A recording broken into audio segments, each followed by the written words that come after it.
night and good evening and welcome. Matt Santini along with Scott Singer, radio producer Todd Santini, and a cast and crew of thousands that put together Workhorse Video Productions television work. Matt Santini and Scott Singer. And Scott, tonight is a very special football game, to say the least, the most important home game that this team has played since 1999. Exactly. Probably maybe since the 2001 season they had some big ones, but yeah, really, you're absolutely right. The biggest home football game they've had probably since Charlton County was here for the right to go to the Georgia Dome. This game really gives you supremacy in Region 6 AAA, puts you on the track to win the region championship. If nothing else, it pretty much assures you of a home game in the opening round of the state playoffs, depending on how good Cedartown is down the road. The winner of this game will most likely win out the rest of their games with Cedartown, of course, the big question mark for everybody there, and really gives you a home field advantage in the first round of the state playoffs if you can win this one, and boy, is it big.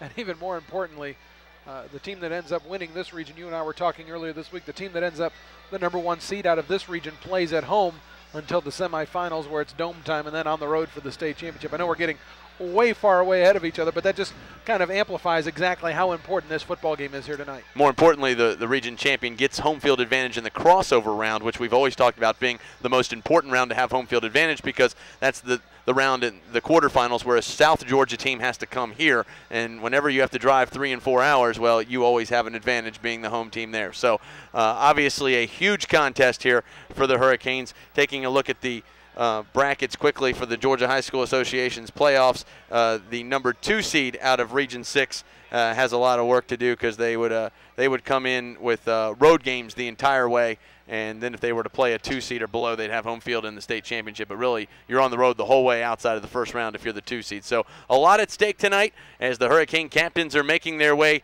toward midfield. And Matt, it is going to be a war tonight here at Weinman Stadium. Certainly isn't expected to be a defensive struggle. Scott, we talked about that prior to the Carrollton game, which ended up being 34-31. But LaGrange comes into this game giving up totals of, they've only given up 44 points in 5 games. They've had 2 shutouts, just like Cartersville has, and they gave up 14 points against Haralson County. We could assume that came late in the game, much like the 15 that Haralson scored against Cartersville last week. So common opponents. They beat Villa-Rica 37-0. Cartersville beat Villa-Rica 23-10. They beat Carrollton by a score of 10-0. We beat Carrollton by a score of 34-31. But you know what? Like opponents, heck with that. Cartersville gets them on their home field. It's man-to-man right here, and this exemplifies everything that's good about high school athletics. Well, the Hurricanes are, as we said, still in the alley, awaiting their final instructions from head coach Frank Barton and the rest of the coaching staff, as the captains are nearing their places at midfield. They walk down to the other end of the field with the respective line judges, and we're about ready to get things underway. The head referee tonight will be Bill Burrell, and he is mic'd this evening, so we will have his audio for you throughout the game as they are getting ready to head toward the midfield C, and we'll have that coin toss for you in just a second. Again, Matt, a beautiful night for football. It rained earlier this afternoon, but really all the rain's blown away. It should be dry the rest of the evening. The field not really wet, should not affect much. That's right, Scott. The field is dry enough that it will not be a factor, but I'm telling you, the wind down on the field is a lot more strong than what the flag would indicate. I think that is going to have a definite impact on the outcome of this football game. If you're going into the wind and you got to throw the ball later, if you got a late kick and you got the wind at your back, you could end up with a distinct advantage based on that wind. The captains for Cartersville are Alan Barnes, Brandon Houston, Antoine Sams, and Devin Evans. For the Grangers, it's Arquez Anderson, Terry Hubbard, Ricky Tucker, and I believe that's Thad Todd out there, the other one. So those are the captains for the Grangers, and we'll go down to the field for the coin toss. And here is head referee Bill Burrell.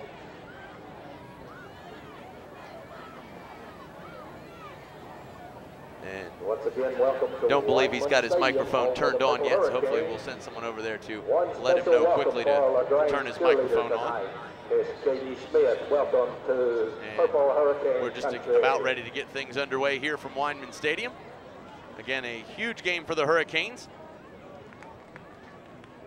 It's got one of the things I think is going to be a big factor is like LaGrange plays a 4-4. That means they're going to put a corner on each wide receiver. Playing man-to-man, you have one free safety deep as opposed to having a strong safety and a free safety. As we get the results of the coin toss now as the Canes. Ladies and gentlemen, let me have your attention, please. And here come the Hurricanes out of the alley. The Grangers have won the opening toss. They have decided to kick off, so Cartersville will get the football. And here come the Canes out of the alley, as we're just about ready to get things underway here from Weinman Stadium. A huge contest in Region 6 AAA, brought to you by WBHF Radio, Workhorse Video Productions, along with the Georgia High School Association. It should be a fantastic ball game as the Hurricanes kneeling in the south end zone at their goalpost. And we're just about ready to take things under control here as the Canes wearing all purple. They'll wear gold helmets, and it should be a good one this evening. It should be, Scott. And the thing that's interesting is LaGrange opted to defend the what would be the north end zone, which is actually with the wind during the first quarter, would be against the wind in the second and the fourth quarters. So Cartersville will have the ball first to start off the game, but in the second and fourth quarters, they'll have the wind at their back. Well, the Hurricanes getting ready to come through their banner right here. And we're just about ready to get things underway from Weinman Stadium. You're watching the high school football game of the weekend, listening to WBHF as the Canes come through their banner, and they will assemble here on the home sideline. LaGrange getting ready to come through theirs on the far side of the field, and we're ready to rumble here at Weinman Stadium. It should be a good one. Canes getting the football, so their return team will be coming on the field. Head coach Frank Barton signaling out to the players running through the banner that his return team needs to be on the field, and that's exactly what the Canes want. Get the ball first. That's what they've done throughout the year. It's worked for them every single week of the season. Let's hope it does so tonight as well. And Scott, they did. Maybe you saw it differently. I did not see. LaGrange did not defer. Cartersville actually won the toss and opted to get the football. That's what I believe. It's hard to tell without the audio there. That's right. So they opt to get the football first, much like they've done all season long. They've done a great job of having good drives on their first possession, getting points on the board, and automatically putting the opposing team behind and having, putting a little bit of pressure on them starting off with to try to keep up. So we'll see if that trend continues against a very stout LaGrange defense, a team that probably going to be the fastest thing you see this season, regardless of how deep you get into the playoffs. Cartersville getting ready to return the kick. Chris McClendon back deep to receive, along with Antoine Sams to his right. To his left is Roman Gilliam. And we're about ready to get things underway here from Weinman Stadium. Again, you're listening to WBHF, and you're watching the high school football game of the week. Set to kick things off for LaGrange will be number 19, Ben Higgins. Higgins will tee it up at the 40-yard line, and the crowd on their feet here at Weinman Stadium. LaGrange without a band tonight and with a very small crowd. I would have expected a lot more. Well, especially, Carrollton came here and painted the whole darn stadium when they brought their crew. But those folks in the stands aren't the ones that are playing. It's the 11 that are on the field right now, and they're getting ready to get this thing on. Chris McClendon back deep to receive. He's in the middle of the field. Higgins with the kick, and we're underway here from Weinman Stadium. It's a deep floater. It'll go back into the end zone. You cannot return it out of the end zone in high school football, so it's a touchback, and the Hurricanes will get the ball on their own 20 to start things here at Weinman Stadium. And Scott, like I said, if you look at the flagpole to our left here, you see it just kind of flapping a little bit, but that ball was definitely wind-aided, not taking anything away from Higgins, but that gives you a little bit of an indication of how strong that wind is. I mentioned Todd and I were down there before the game, and it really was whipping around. Well, the Hurricanes will bring their offense up to the line. And to start things out, they'll bring the tight end to the left side of the formation out of a Delaware wing tee, as they'll now send the tight end in motion. Two wide receivers split to the right side of the formation. Alan Barnes goes under center, and this time they hand off to Antoine Sams, and he's going to be hit right at the line of scrimmage and brought down for no gain, bringing up 2nd and 10. And you see how quick that Granger defense is right off the ball. Scott, they are very quick off the ball, very similar to the Cartersville defense. They'll get 4 or 5 guys to the football on just about every single play. The key is going to be being patient. You may get stopped like that about 6 or 7 times in a row, but then you got to keep on running that, because one of those plays you can break it for 25, 30, or maybe even go all the way. Well, the Hurricanes will bring it up to the line again, Matt. This time they'll run out of a wing tee. Barrett Knapp's in at fullback. Terrell Johnson in at the Z-back, and this time they show blitz, and the Hurricanes under pressure, and Alan Barnes is going to be dropped back at the 12-yard line. And it's going to bring up 3rd and 18 rather, after the loss of 8 on 2nd down. Quick pressure by Trey Blackman, junior inside linebacker, came through on the blitz and was just not picked up. Barnes did a good job of holding on to that ball and not trying to sling it out there and make something happen. Sometimes taking a big loss like that is the smartest thing to do. LaGrange with the stars on their helmets, a lot like the Dallas Cowboys. And the Hurricanes will bring it up to the line. This time they'll spread it out. A.T. Barnes in at wide receiver to the weak side of the formation. And this time they drop back and they hand off on a draw play up the middle to Antoine Sams, who's across the 20 out to about the 22-yard line, stays on his feet down to the 24, and it's going to bring up 4th down, and the Hurricanes are going to be forced to punt.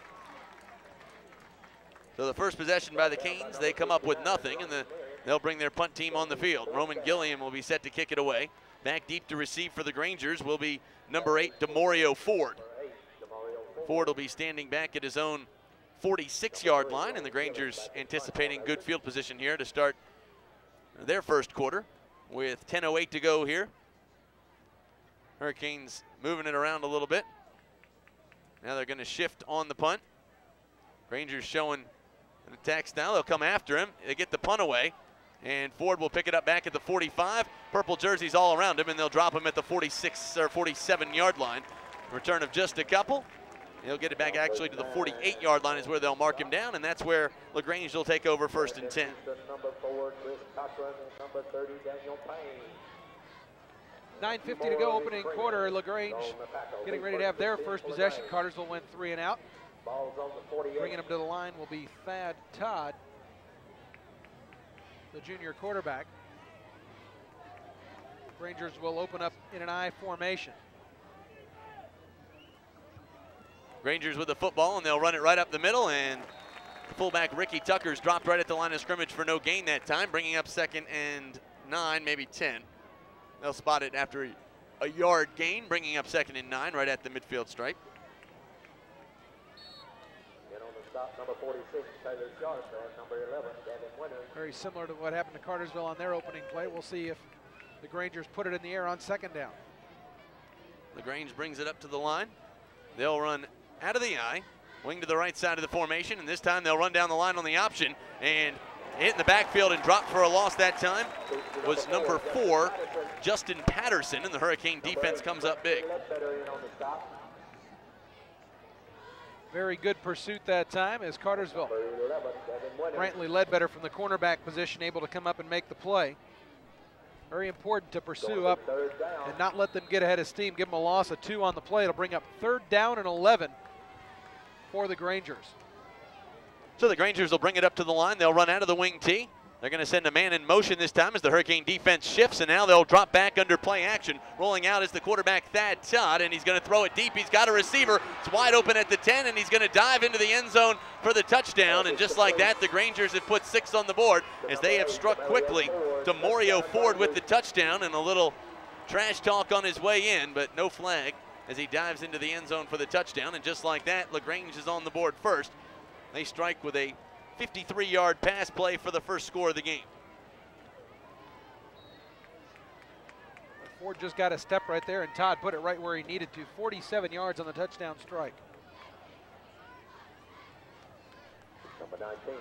And now we'll wait the extra point. The snap is down, the kick is on the way, and it's good, and just like that, it's 7-0. LaGrange leads this one early. We'll take a quick break and come back. You're watching the high school football game of the week and listening to WBHF AM 1450. Fire and safety for the smoke coming out of Hurricane Alley. Thank you, H&R Fire and Safety, for supporting Purple Hurricane football.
8:33 to go, first quarter. The Grangers with a quick 7-0 lead on the Hurricanes.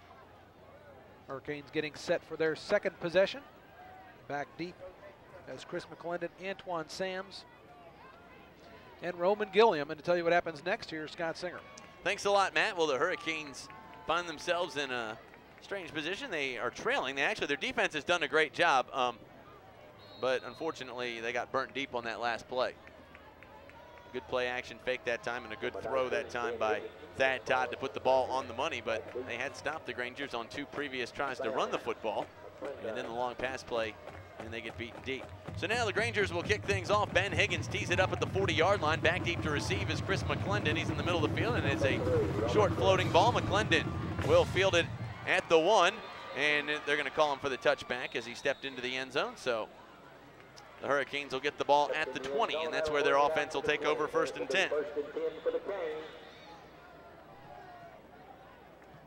McClendon actually fielded that ball on about the 3. His momentum took him back into the end zone. As you mentioned earlier, Scott, you cannot run the ball out of the end zone in high school football. So the Canes will get it their second possession, starting squarely on the 20-yard line. Well, the Hurricanes will bring it up to the line. Alan Barnes will have the honors out on the field as he goes under center. Wayne Terry, the tight end, comes to the left side of the formation. A.T. Barnes split out wide to the left side of the formation, and now they're going to send a backer out to cover him. Alan Barnes goes under center. This time they send McClendon in motion, and they run up the middle, and Barrett Knapp gets rocked right at the line of scrimmage. He was hit hard. He received the hit of the game so far as Trey Blackman came up to hit him. Tell you what, Jeffrey Young put a lick onto A.T. Barnes away from the ball towards the end of that play as well. The Rangers have come to get in a street brawl tonight. Well, the Hurricanes will bring the play into the huddle as Alan Barnes, after the gain of 1 by Barrett Knapp, brings them up to the line. Second play of the drive coming up here as the Canes bring it up to the line.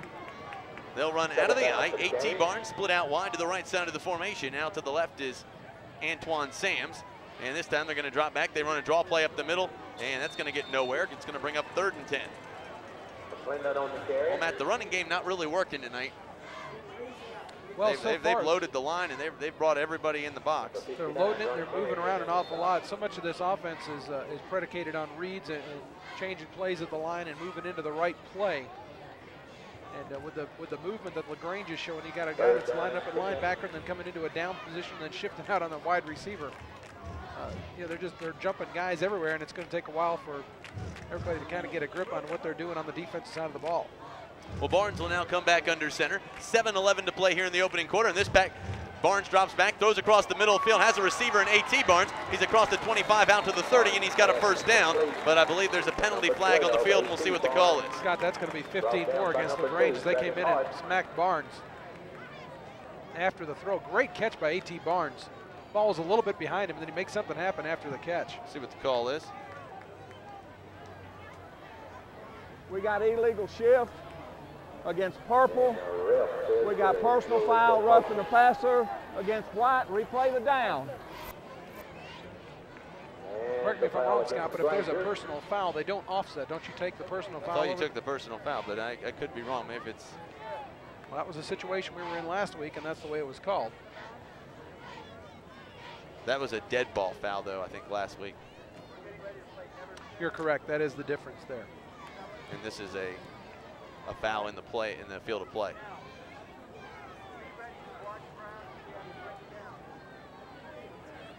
So the call will be third down and 10. A nice throw and catch by Barnes, and Barnes' team goes negated on the penalties. So the Hurricanes get called for the illegal shift. I mean, boy, that was a 25-yard penalty on the shift because they get 10, plus they would have had 15 tacked on. Now they come away with replaying the down. Out of the shotgun goes Alan Barnes. He drops back under pressure, throws across the field to Roman Gilliam. He's got a lane across the 25, the 30, breaks outside at the 35, still on his feet at the 40, at the 45, and he's going to be brought down at the 48-yard line. And a great effort by the Hurricanes offensively, and they have now started to turn the ignition a little bit. Well, Scott, a lot of people talk about needing a big play. And, so many times you think about, well, you got to throw the ball down the field. You got to make that big connection. Well, there you see a great example. There's Roman Gilliam on the wide receiver, just a real short slant, able to catch the ball around the 25-yard line, and he runs up to the 48. That's a 28-yard gain. That's a big play. And it was a nice, safe throw, a good, safe call on third down. and Gilliam makes something happen. The Canes got it cooking down near midfield. 6.5 minutes to play here in the opening quarter. The Canes will bring it up to the line. Alan Barnes will bring him on a wing to the left side of the formation. 3 wide receivers. They hand off up the middle to Chris McClendon. He bounces off one tackler, steps over another, is across midfield and down to the 45-yard line of LaGrange. He turns nothing into something there as he comes away with almost 8 yards, and the Hurricanes push the ball forward into Granger territory. They're at the 45-yard line of LaGrange, and it'll bring up second and a long 2. Scott, you know, I love to correct you. He did not run around anybody. He put a shoulder down, and Chris McClendon ran slap over Rico Cameron, lowered his shoulder and just leveled him and stepped right over the top. He didn't go around him. He went right on top of him. Great play, Chris McClendon. Well, the Hurricanes will bring it up to the line. They'll run 2 wide receivers to the right side of the formation. One to the left is A.T. Barnes. Alan Barnes will now go under center. One back in the backfield, that's Barrett Knaps, and this time they keep it on the option around the right end as Barnes breaks away from a couple tacklers, dives toward the first down marker, and we'll see if he's got it.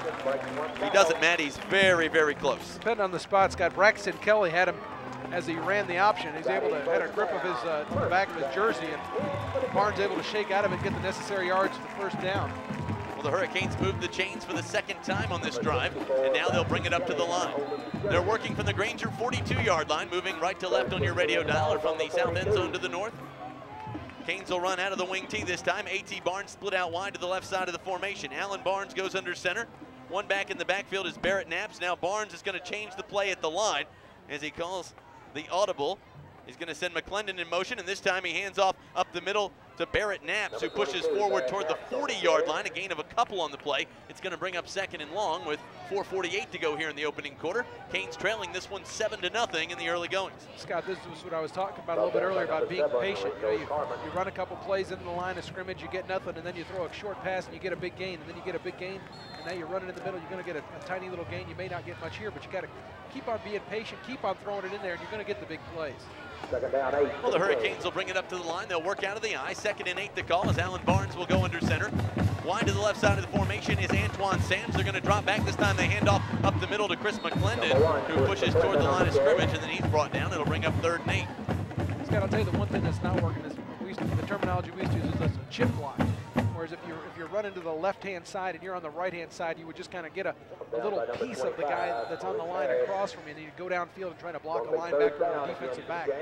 The thought being that that guy that you just barely block is not going to be able to come in and make the play. This LaGrange defensive line has shown that they're quick enough. You got to do more than just chip on them. You're going to have to get a hit on them and stay with them a few seconds to give these ball carriers a chance. Well, Alan Barnes will bring it up to the line. He'll work out of the I. A wide receiver to each side. He's going to send A.T. Barnes in motion, and this time they're going to hand off to A.T. around the left end, and he trips and falls in the backfield, and it's going to bring up 4th down. Well, he had some room there. Nicely constructed play, something we hadn't seen out of the Canes all year, and you just hate to see something that a play that nobody saw on film go for naught right there. So A.T. comes off the field. The Hurricanes are forced to punt, and now Roman Gilliam will step on to kick this one away with 3:11 to go in the first quarter. Cartersville trailing this game 7-0. The punt team moving it around. And now the punter Gilliam gets the football, and he's going to kick this one on a short floater. It'll go toward the 22-yard line, and that's where it's going to go out of bounds. Actually, the 23, and that's where the Grangers are going to take over with 2:54 to play here in the first. LaGrange 7, Cartersville nothing.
2:54 to go in the first quarter. Granger's getting ready for their second possession.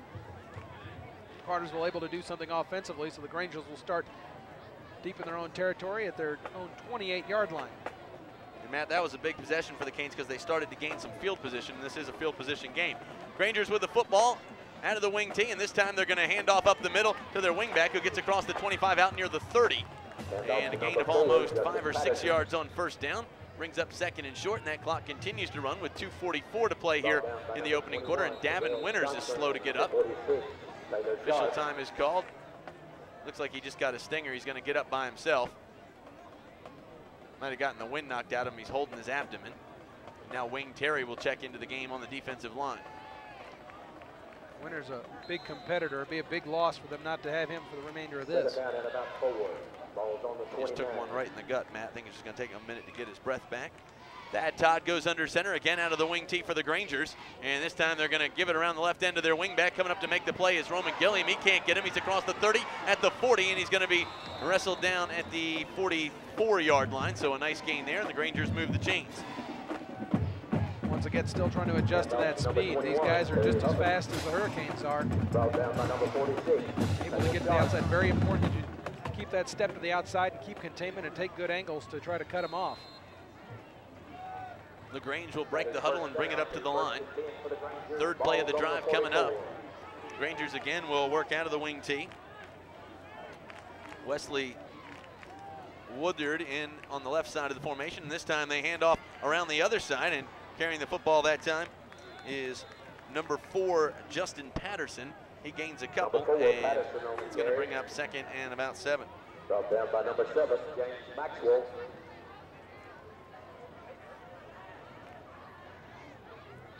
Very important here to keep it as a try to force a longer third down. You can't allow 4 or 5 yards here and give them a third and short. You really want to force them into a throwing situation.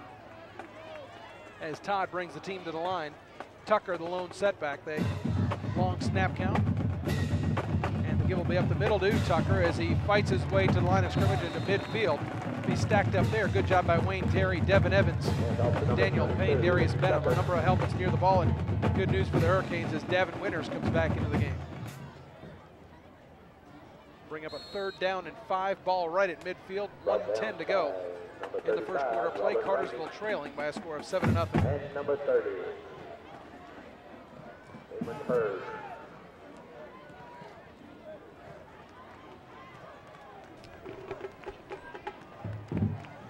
All right, Matt. Well, the Grangers will bring it up to the line. Thad Todd goes under center.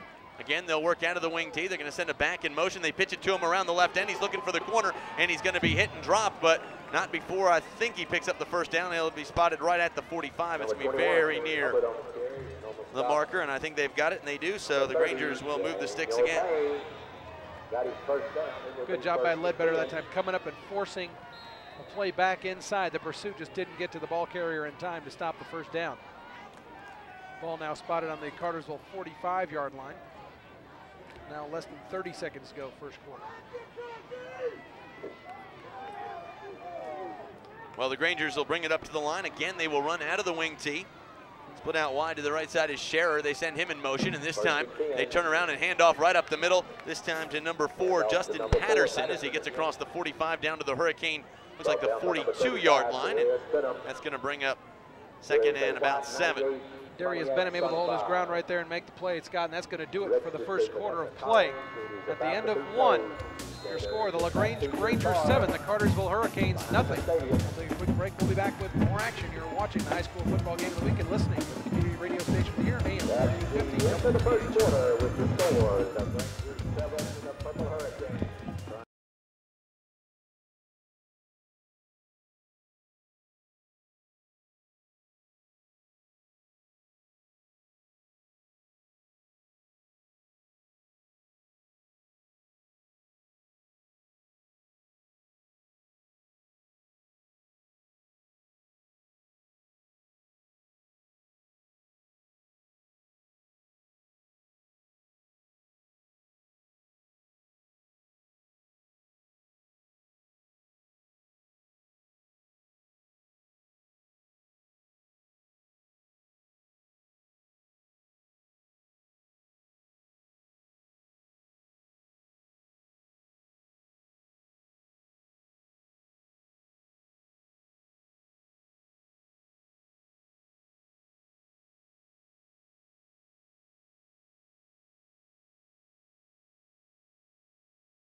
You're listening to WBHF and watching the high school football game of the week, 7-0 as we start the second quarter. Grangers with the football and the lead, and this time they hand off to Patterson around the left end. He breaks through the 40 down to about the 38-yard line. A gain of almost 4 on second down brings up 3rd and short, and the Grangers are on the move again. They lead this game 7-0 at the 11:48 mark here in quarter number 2. Scott, that last play that Cartersville had the football, A.T. Barnes, we mentioned he slipped on the turf. He's now getting treatment on the sideline, retaping an ankle. We'll have to keep an eye on that. I noticed he came off the field kind of gingerly, but don't know if that's serious or looks like he'll be back in the ball game.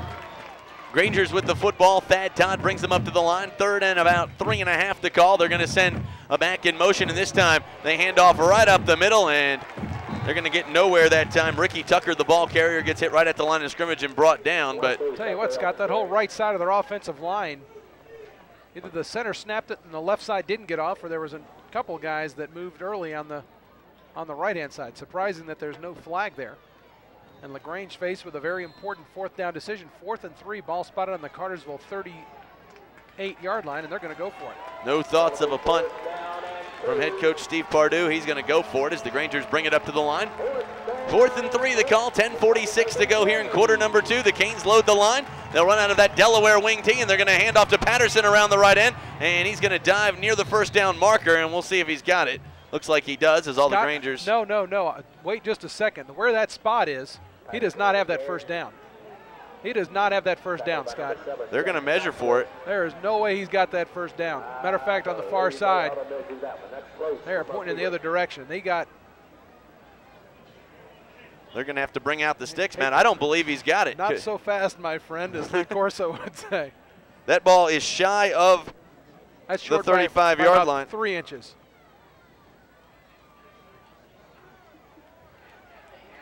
They have stopped him. They have. The Hurricanes take over. It's a game of inches, Matt, and they were about a chain link short of getting the 1st down. I could have told you that from up here. I don't know what the problem is. Holy smokes, the referee over the football took about 3 seconds. There were 3 guys, looked like a county project out there. 3 guys leaning over the ball to try to figure out what was going to happen. Well, Cartersville now has their best field position of the game. They will start from their own 35-yard line, and the Canes will bring it up to the line. They'll be working 1st and 10, trailing 7-0 with 10:37 to go here in quarter number 2. Alan Barnes signaling to the sidelines. Head coach Frank Barden now signaling for timeout. They're going to talk things over. Burn a timeout. We will as well. You're watching the Workhorse Video Productions High School Football Game of the Week and listening to WBHF AM 1450, 10:37 to go here in quarter number 2. It's LaGrange 7, Cartersville nothing. The issue was AT. The new renovated Pals Car Wash offers the finest cleaning technology in the business. Pals is a full-service car wash for both inside and outside your vehicle. Pals uses the finest cleaning products in the industry for your car's body, including Rain-X, Blue Corral, and Black Magic, to eliminate dirt and debris to make your car look new again. Pals also offers the best bays in the business for those who like to do it themselves. Pals, located on 225 East Church Street in Cartersville, across from Weinman Stadium.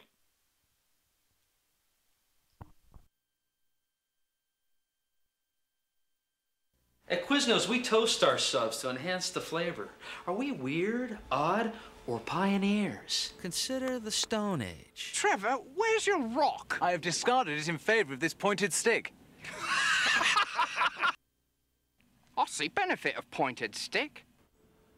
Quiznos, we're like that guy who had a pointed stick instead of a rock. We've pioneered the classic Italian sub made with the finest meats and cheeses. Quiznos, oven toasted, tastes better.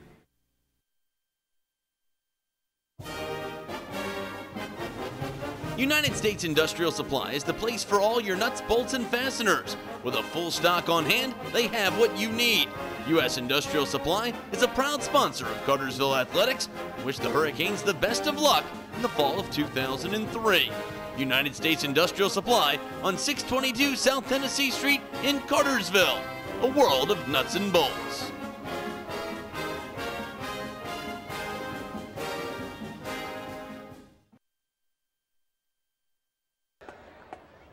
Welcome back. 10:37 left in the first half. Cartersville trails Rangers by a score of 7-0. They do have a first down and 10 ball on their own 35. That timeout by the Hurricanes taken. I mentioned A.T. Barnes getting taped. They actually had 10 guys on the field. Barnes calls the timeout, and in the process, Barnes was able to find his helmet and get on the field. To the line. A big mistake, but not a huge mistake against the Canes. They'll work out of the eye. It is the first half, so the timeouts don't mean a whole lot. 3 wide receivers. The Canes will come under center. This time they drop back under some pressure. Barnes throws across the middle of the field. The ball is tipped, and Terrell Johnson comes back, and it's going to be ruled an incomplete pass. That's a good call. That ball was tipped up as Johnson dove for it. You see it kind of hit the ground underneath him. Nice attempt. Gain would have been minimal anyway. Everyone kind of let out a gasp here on the home side at Weinman Stadium. The Hurricanes will bring it up to the line. It'll be 2nd and 10. AT's off again. Scott still favoring that ankle. So Cartersville will bring it up to the line. They'll come out of the wing tee. Double tight ends this time, and they're going to drop back, and this time they're going to run right up the middle and again get nowhere. So that's going to bring up 3rd and 10. Number 22, Barrett Knapp's on the carry. Very aggressive to the pile were a number of LaGrange players, some of the folks on the near side wanting Stopped by number 10. late hit or unnecessary roughness. This game very intense, Scott. You can always tell away from the ball the intensity level. You got cornerbacks and wide receivers getting little shots in right as the whistle blows, but much like a college game. Definitely been a lot of action away from the football in the open field tonight so far. Hurricanes will bring it up to the line. You see our new deep ball camera run tonight by Derek Strange. They're going to drop back to pass. Barnes under pressure, throws across the middle field, has 18, and it's incomplete. And that's going to bring up 4th down, and now the Hurricanes are going to be forced to punt. Would have been short of the first down anyway had he made the catch. Once again, it was a little bit behind him. May have heard the footsteps of one Rico Cameron. He paid the price anyway. But it will bring up another punting situation for the Hurricanes. 4th and 10 the calls. The Canes will bring it up to the line. Roman Gilliam will be kicking from his own 20-yard line. Back deep to receive. For the Grangers is number 8, DeMario Ford, the one that scored the touchdown. They come after him, and this time it is a short floating kick. It's going to bounce and take a Granger roll back to the 48, and they're going to take over right there. So with 9:32 to go here in the first half, it's LaGrange 7, Cartersville nothing, and the Grangers have the football at their own 48-yard line. It'll be 1st and 10 coming back the other way. And they will take over again. So Grangers with the football, working from their own 48-yard line. They're going to send a back in motion, and this time the quarterback's going to keep it. Todd in the backfield gets dropped that time, slipped a little bit, and Devin Evans came on to make the tackle. Devin Evans is upset that Todd slipped because he had a good running start, and he was ready to show him a thing or two. He was getting ready to give him a face mask tattoo. So the loss of 3 on the play brings up 2nd and 13. They'll back them up to their own 45-yard line. Scott, that last series very important. You stop them on 4th down. Now this defense really believes that they can shut them down for the rest of the night. They did give up the big play on the first possession, but that's more of a fluke than anything. Grangers come out 4 wide receivers this time as the Hurricanes will split the field defensively. They're going to bring some pressure.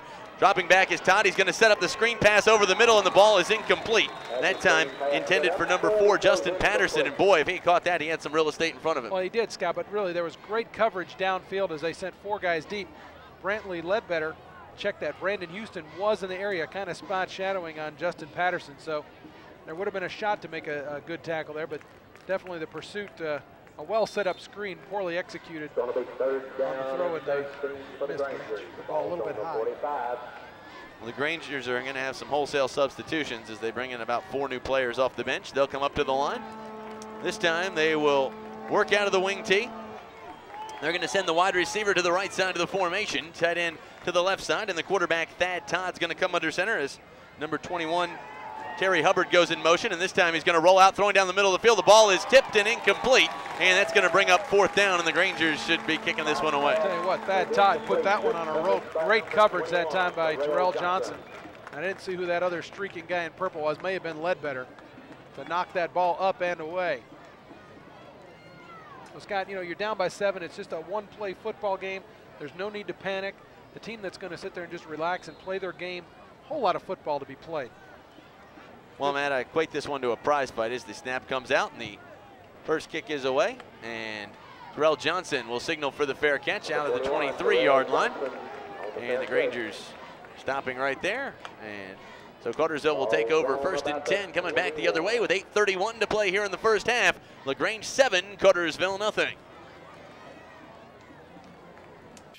And welcome back to Weinman Stadium with 8:31 to go here in quarter number 2. Canes get the football and they'll take over on their own 23-yard line. Cartersville trying to get something going offensively right now, Matt.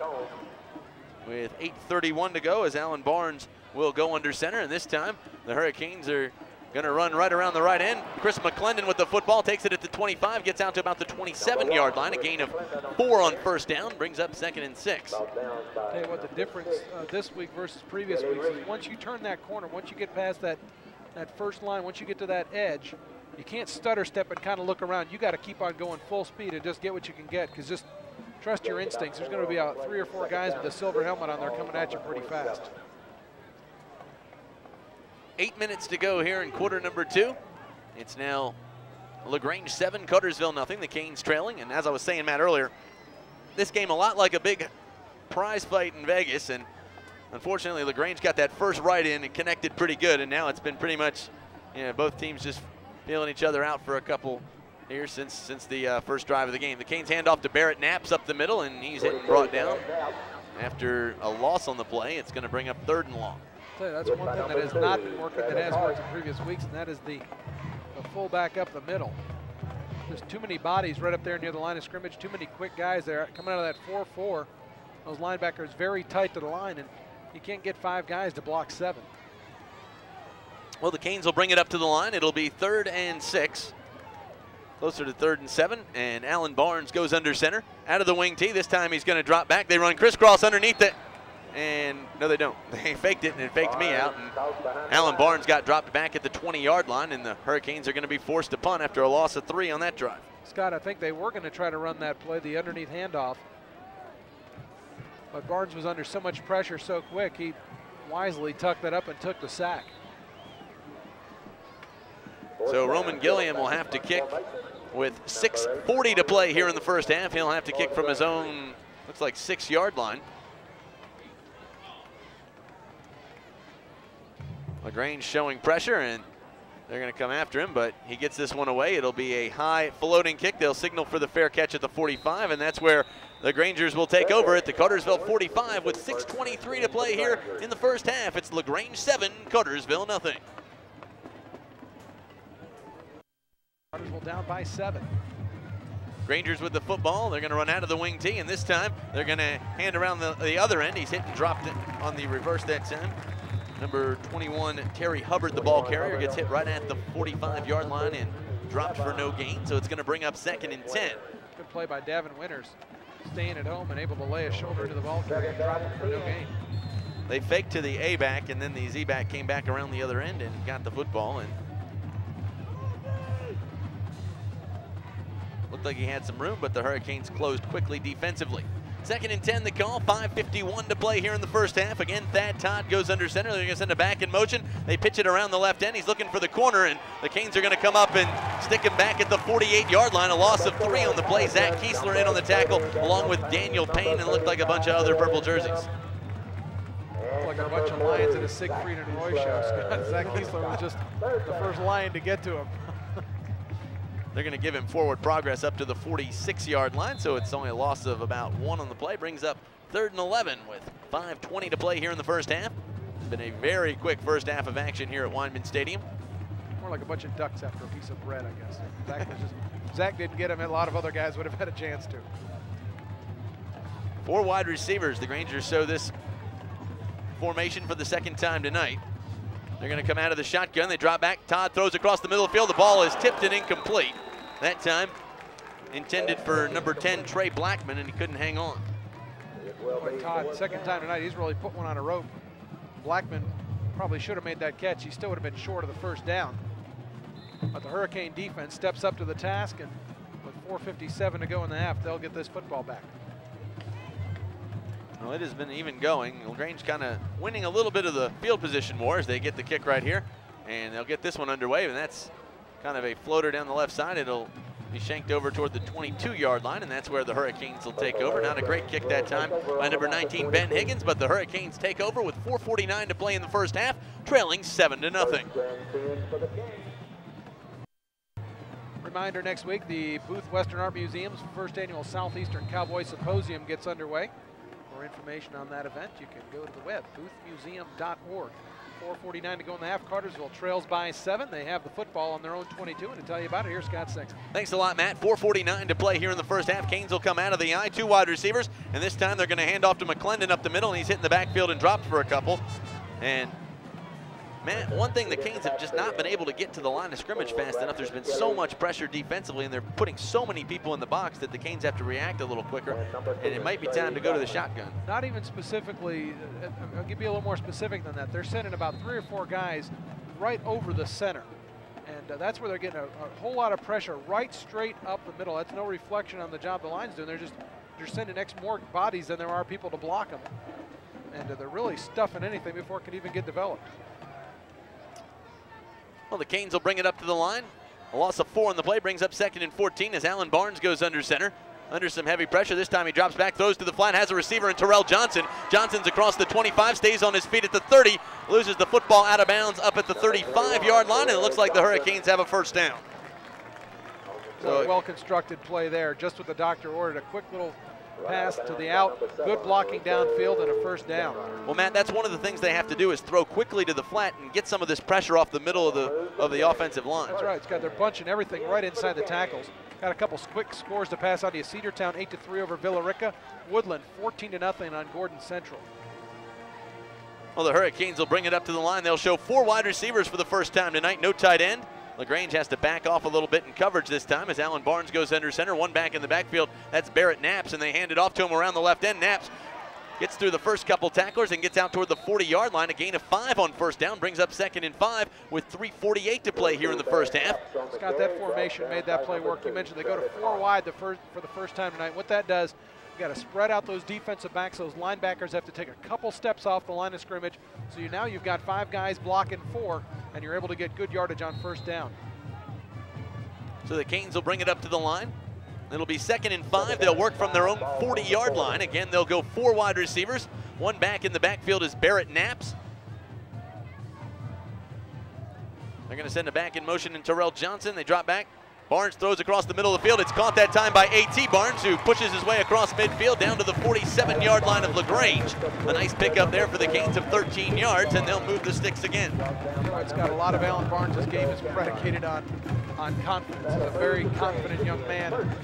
Gets a couple plays, gets a good throw in there like that, a good pitch and catch. You can see he's got a little bit, kind of pumps his arm a little bit, and he's able to make fantastic things happen when he's feeling really good about himself. It looks like he's getting in that direction right now.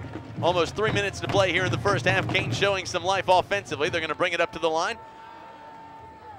4 wide receiver package again this time as Barnes goes under center. This time throws it over the top, has a receiver in Roman Gilliam, and the ball is incomplete. Almost picked off that time down at the 15-yard line. In coverage that time was number 6, Kelly Reed. And you just see how athletic these Grangers are defensively. Yeah, that ball was in the air for a while. Looked like Barnes may have gotten his hand under it just a little bit as it didn't really spiral all that well. But if that ball's in the air for a long time, like I said, I hate to keep saying it, but much like Cartersville's defense, these guys they're just quick enough that they're going to get there and make plays. It's not very different than what we've been seeing out of the guys in purple all year. That's what you're going to see out of this LaGrange team. Barrett Knaps checks out of the game. On the offensive side, again, they'll come out 4 wide receivers. 2nd and 10 the call. They'll work from the Granger 47-yard line as Barnes comes out of the shotgun. He throws to the flat to A.T. Barnes, who pushes it across down to the 45-yard line. A gain of a couple on 2nd down. Brings up 3rd and 8. Good call. Like to see that develop a little bit quicker. 2:34 to play here in the first half. 3rd and 8 the call. The Canes could be in 4-down territory, and they don't need it all right now if they were to get a nice pickup. Barnes comes from the sidelines with the play. 2:21 to go here in the first half. Canes will come out of the shotgun this time. Alan Barnes Loses the football, now he's going to go back on it, rolls out, tries to make something happen. Now he's going to turn upfield under some heavy pressure. He gets away from a couple at the 45, the 40, stays on his feet at the 35, and he's got the first down. What a play that time by Alan Barnes, Matt. Just how you draw it up, Scott. You snap it over the quarterback's head. He runs backwards, bounces it one time. It's like Australian rules football. That ball bounces right up. Outruns the defender, gets one block, and makes things happen. That's just a fantastic play by the senior quarterback. A minute 58 to play here in the first half. The Hurricanes have 2 timeouts remaining. The clock is stopped momentarily while they reset the chains, and now they'll start to run it. A minute 55 to go as Barnes brings the play from the sidelines, and the Hurricanes will bring it up to the line. They'll work from the Granger 35-yard line. Canes on the move. Again, they'll come out 4 wide receivers. A.T. Barnes split out wide to the right side of the formation. And this time, Barnes again will come out of the shotgun. One back in the backfield is Chris McClendon. He takes it, and this time on the draw play up the middle. McClendon dances a little bit in the backfield and is hit. And loses maybe 2 on the play, bringing up 2nd and long. And I think that's, once again, that's where the trouble starts. When you stop and look to dance. Tonight, you just got to get the ball downfield. Against Carrollton, Matt, Chris McClendon took a ball that looked like he got shot out of a cannon. That's the way he needs to run the football tonight against this LaGrange defense. Don't worry about where you're going, just get going north-south. Canes with the football again, 2nd and long, this time out of the shotgun. Barnes under some pressure, this time throws across the middle of the field, and ball is incomplete, and we're going to have a penalty flag. Looks like it could be pass interference. If it is, that's 15 yards and an automatic first down. Really good job by Barnes there. Knew he was going to take the sack and just got rid of it in an area where he knew it wouldn't get intercepted. Let's see what the call is, Matt. Pass interference. Defense. So it'll be a 15-yard penalty and an automatic first down for the Canes, and that's excellent, Matt, because it puts them down at the 23-yard line, I believe, of LaGrange, and that's exactly where they'll be. 1:06 to go in the half. Cartersville down 7-0, but looking to score. 1:02 to go, 1:06, but they have 2 timeouts left. There's no need to get too big of a hurry. You just want to get your plays called and get up there. Don't want to kill too much time in the huddle, but there's certainly no need for panic. 4 wide receivers again for the Canes. Out of the shotgun comes Alan Barnes. One back in the backfield is Chris McClendon. They're going to roll out under some pressure. Barnes running for the corner. Now he's just going to tuck it at the 20, stays on his feet, and he's going to stay at the 15 down to almost the 12-yard line. A gain of almost 10 yards on first down from the senior quarterback, and now they're going to call timeout with 51 seconds to go, and now they're giving him the timeout. Took a while. A lot of time came off the clock before they got the timeout in. Scott, the coaches were calling it, but none of the players on the field were calling it. So with 48 seconds remaining here in half number 1, the Canes trail 7-0. They're on the move. We'll take a quick break. You're watching the high school football game of the week and listening to WBHF AM 1450.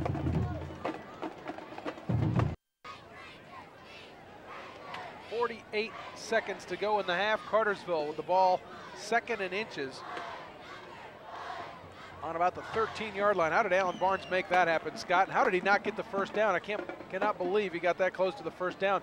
The big difference there is if he'd have gotten another 6 inches, it would have been a first down. The clock would have stopped on the respot, and you'd have saved a timeout. Well, it brings up 2nd and short, Matt. With 48 seconds to go, the Canes do have 1 timeout remaining as they'll bring it up to the line. Now, do you take a shot in the end zone here, or do you go ahead and get the first down? You might want to take a shot. It gives you an extra play, and if it's incomplete, the clock stops anyway. Canes will bring it up to the line. 4 wide receivers. They're split out wide to the right side of the formation. Barnes is going to send a back in motion in Terrell Johnson. He goes around the right end. He drops back to pass. There's a penalty flag down, and now Barnes is going to run up the middle. He's across the 5, stays on his feet down to the 4-yard line, but again, there is that flag on the field, man.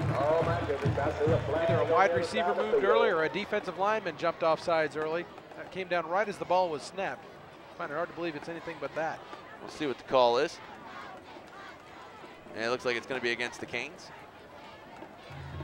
We got procedure, purple. Illegal motion on the Canes.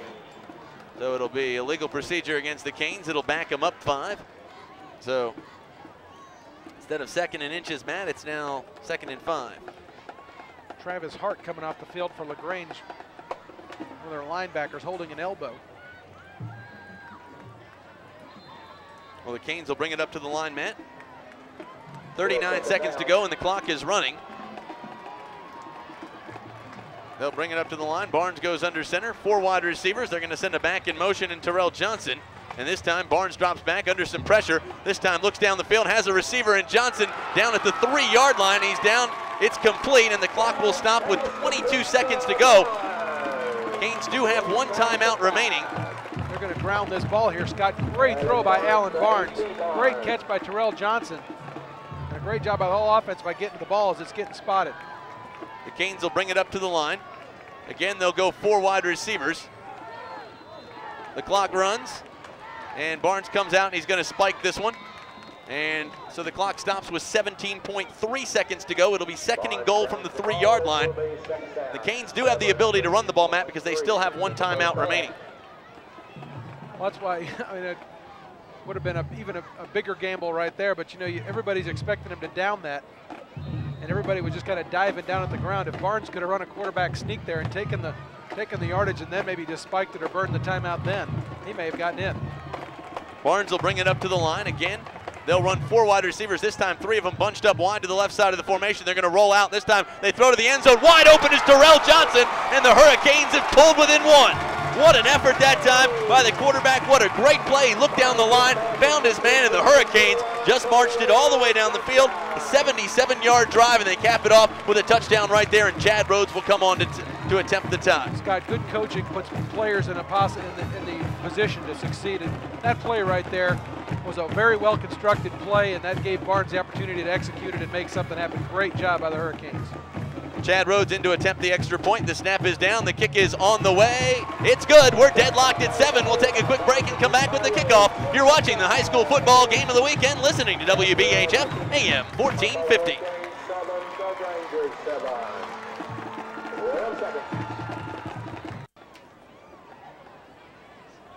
Welcome back to Weinman Stadium, where your score is 7-7. Hurricanes cap off a 77-yard drive with a Barnes to Johnson touchdown pass.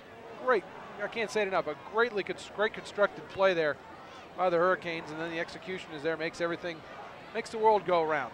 Radio guys at halftime, you'll have all the latest scores, courtesy of Brian Canty back in the studios of WBHF. Everybody here, while watching on television, will get a chance to watch the Cartersville Purple Hurricane Marching Band. As Chad Rhodes gets set to tee it off, I'll throw it to my left and give it to Scott. Thanks a lot, Matt. 12.7 seconds to go here in the first half. Now, the last thing you want is a long return here, so expect this one to be sort of a high floating kick. Look for it down the left end now. Players are all shifting over to the left side. So obviously, LaGrange has scouted this one out. Now they're just going to have a little squib kick down the middle, and the Grangers are going to pick it up at the 45. They run up the middle down to the 48-yard line. Actually, they picked up 35, got out to the 48, a return of 13 on the play, and that's where LaGrange will take over with 9 seconds remaining in the first half, and we'll see, does head coach Steve Bardou take a knee here, Matt? I don't think he is. I don't think you do. I mean, I've been very impressed with what I've seen out of the leg of Higgins. Now, he would be kicking into a slight wind as best as we could tell up here, but you know, you've got enough time with 9.4. You could throw a ball 15, 20 yards in the middle of the field and get yourself a timeout and get a field goal unit on here. They'll work from their own 47-yard line as quarterback Thad Todd brings them up to the line. First and 10. They're going to send it back in motion, and this time Todd's going to drop back under some pressure. He's got a receiver downfield. They throw this one deep. He's wide open at the 10, the 5, and into the end zone for the touchdown. And just like that, they strike quickly before the half, and that's going to make it 13-7. There's absolutely no excuse for that, Scott. There's there's one play you know they're going to go deep. You cannot let the man get behind you. The second time tonight that's happened, and that's just not winning football. Somebody's blowing a coverage, or somebody runs right by a guy. You've got to be able to locate. You don't let somebody get behind you.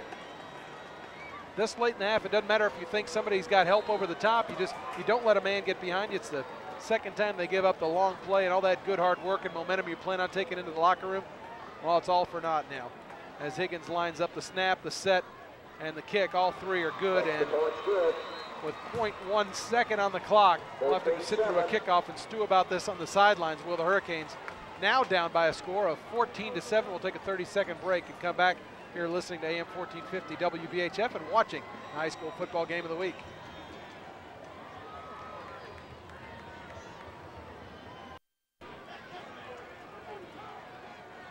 The big play has hurt the Hurricanes tonight, a 47-yard touchdown throw, and now a 53-yard touchdown throw has the LaGrange Rangers with a 14-7 lead with 1/10 of a second to go in the first half. And they'll probably just squib this, and barring a miraculous run back, Hurricanes are going to go into the half not feeling quite as good about themselves as they were about, 2 minutes ago. Well, the Grangers tee it up. And they've got that South Georgia speed, Matt, and this is the kind of game that, one play can break it wide open. We've seen it twice. Grangers with a quick squib kick, actually an onside kick, and it's going to go dead right at midfield, and that'll do it. And so the Hurricanes will go into the locker room trailing 14-7 after 2 quarters of play, and it's come on 2 big plays. A 53-yard touchdown bomb from Thad Todd to DeMario Ford to lead off the game. That made it 7-0 early with 8:33 to play in the first quarter. Then a 3-yard touchdown pass from Alan Barnes to Terrell Johnson tied things up with just seconds remaining in the first half, Matt. And then they get one play, they throw it deep, and again, Thad Todd hooks up with DeMario Ford. A 53-yard strike is almost deja vu, but on the other end of the field, and just like that, it's a 14-7 game going into the half. Well, both throws were from a 47-yard line. The disheartening thing is that LaGrange only sent out 2 receivers on that play. One like they flooded the zone and threw up a Hail Mary. It was a design pass play. It was a post flag. A guy cut to the middle of the field and then cut back to the corner. And as I mentioned, I watched the play develop, and the safety comes up and lets the guy get behind him. He just simply cannot do that. Well, a tough break for the Canes on the defensive side of the football. Unfortunately, LaGrange will get the ball to start the second half. That's going to be where the Canes really have to come up defensively and get the stop. But, boy, it really knocks the wind out of their sails going into the half. Well, they're going to have to come out pretty angry in the second half and just say, look, we're not going to let this happen again. They've done a great job of bottling them up outside of that. But like I said, you just can't give up big plays like that. The first one you could kind of understand. The second one here, I mean, they're not fooling anybody. You know they're throwing it deep. There's no reason at all why you should let a guy get behind. And I know we're talking about high school. We're talking about high school kids right now, and I'm not pointing out the individual for a specific reason. But at the same time, if you're going to win a football game, a game of this magnitude, you cannot afford to make simple mistakes like that, especially 6 weeks into the season. Well, there you have it, our score at the half. It's now LaGrange 14, Cartersville 7. We'll take a quick break for our radio listeners. We'll go back to the studios of WBHF with scores from Brian Kenny. For our TV viewers, we'll come back in just a second with the pride of the Cartersville area, the Hurricane Marching Band. It'll be on up next. You're watching the high school football game of the week and listening to WBHF AM 1450.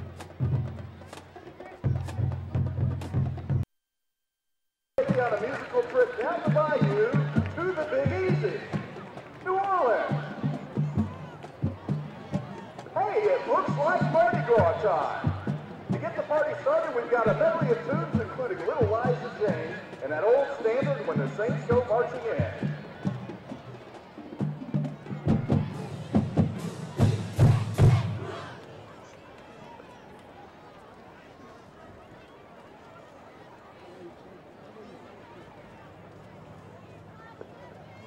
Drum major Heather Miller, is your band ready to take the field for its performance?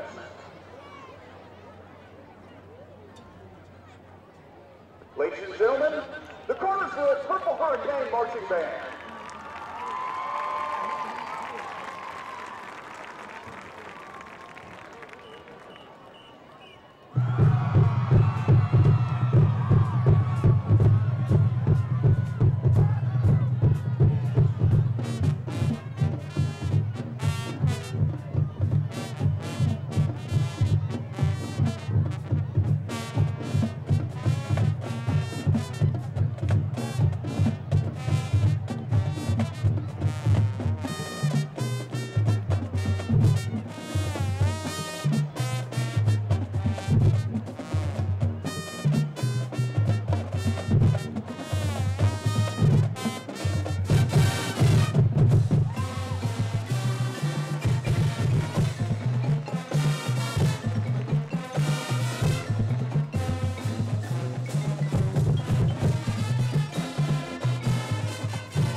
taco sauce is a red hot percussion section.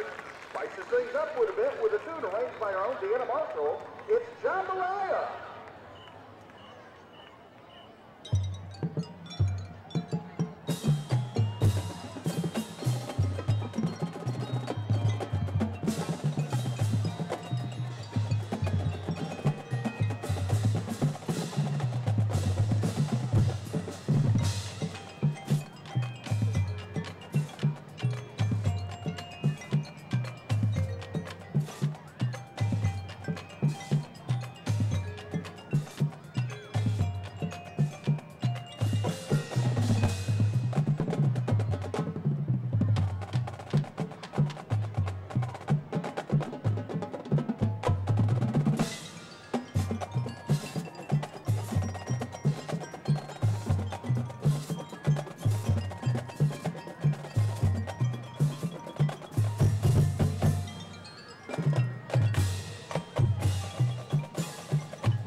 Reminds us of those magnolias in bloom and the Creole tunes along that lazy Mississippi. It's Keith Fountain's great. Do you know what it means to miss New Orleans?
Finally, let's join the band down on Bourbon Street. Together with that tall guy in the back there is our majorettes light the way. Come on, sing along with us now with that sweet little Liza Jane.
Welcome back to Weinman Stadium. Second half of action getting ready to get cranked up. 14-7 the score. LaGrange makes the best use of 2 long touchdown passes from Thad Todd to Demario Ford for 2 touchdown strikes. The last one really a kick in the face right after Cartersville had pulled even 7-7, 12 seconds left in the half.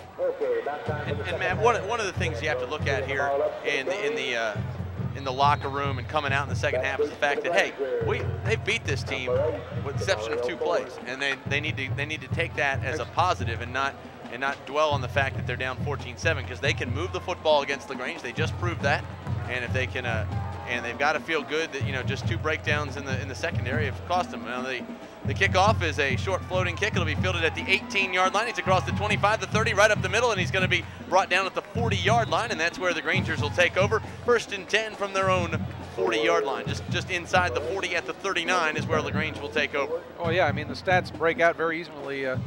Todd only has 2 receptions, 2 completions. Unfortunately, one is a 47 yards, one is a 53. And both are for touchdowns. Other than that, LaGrange has done very little offensively. And a very big defensive effort coming up right here for the Canes. They need to come up big and stop them and get some of this momentum back. 1st and 10, the call is Thad Todd will go under center. This time he's going to send Patterson in motion. This time he hands to his fullback up the middle, who's across the 45 out near the 47-yard line. A gain of almost 7 on 1st down brings up 2nd and 3. And the Grangers on the move early here in the second half. 11:41 to go here in the 3rd quarter. Second play of the drive coming up, Matt. Terrell Johnson with a nice tackle on 1st down. Unfortunately, you don't want your DBs making tackles on running backs on 1st and 10s. You want to get some of those bigger bodies making a play. As you mentioned, Scott, you really got to come out and hit somebody in the mouth here in the early part of the second half. Well, the Hurricanes will load up on the defensive line again, putting 8 men in the box. The Rangers bringing it up to the line. Thad Todd under center, and this time he's going to hand off to Patterson around the right end. He's hit and dropped right at the line of scrimmage. Might have pushed forward for a yard, and it's going to bring up 3rd and short. Darius Benham have called his name a few times tonight. Doing a great job of holding his space in the middle, and he's able to make the play on Patterson as he cuts across the middle. Brings up 3rd and short, and the Grangers will bring the play from the sidelines as Thad Todd steps into the huddle. Not an easy name to say. Try that one 3 times. Thad Todd brings them up to the line. Out of the wing tee. They'll send a wide receiver to the left side of the formation. Tight end to the right side as Thad Todd goes under center. This time they're going to send one of the backs in motion, and they hand off right up the middle that time to number 4, Justin Patterson. He slips and falls short of the 1st down marker, and it's going to bring up 3rd and 3, and here comes the LaGrange punt team, and the Hurricanes catch a big break, Matt, and that's exactly what they needed to do. Come out and stop LaGrange up front and get the football back. Got 3 things I want you to do, Scott. Number 1, I don't want you jumping off sides. Number 2, I want you watching the fake, and number 3, don't touch the punter.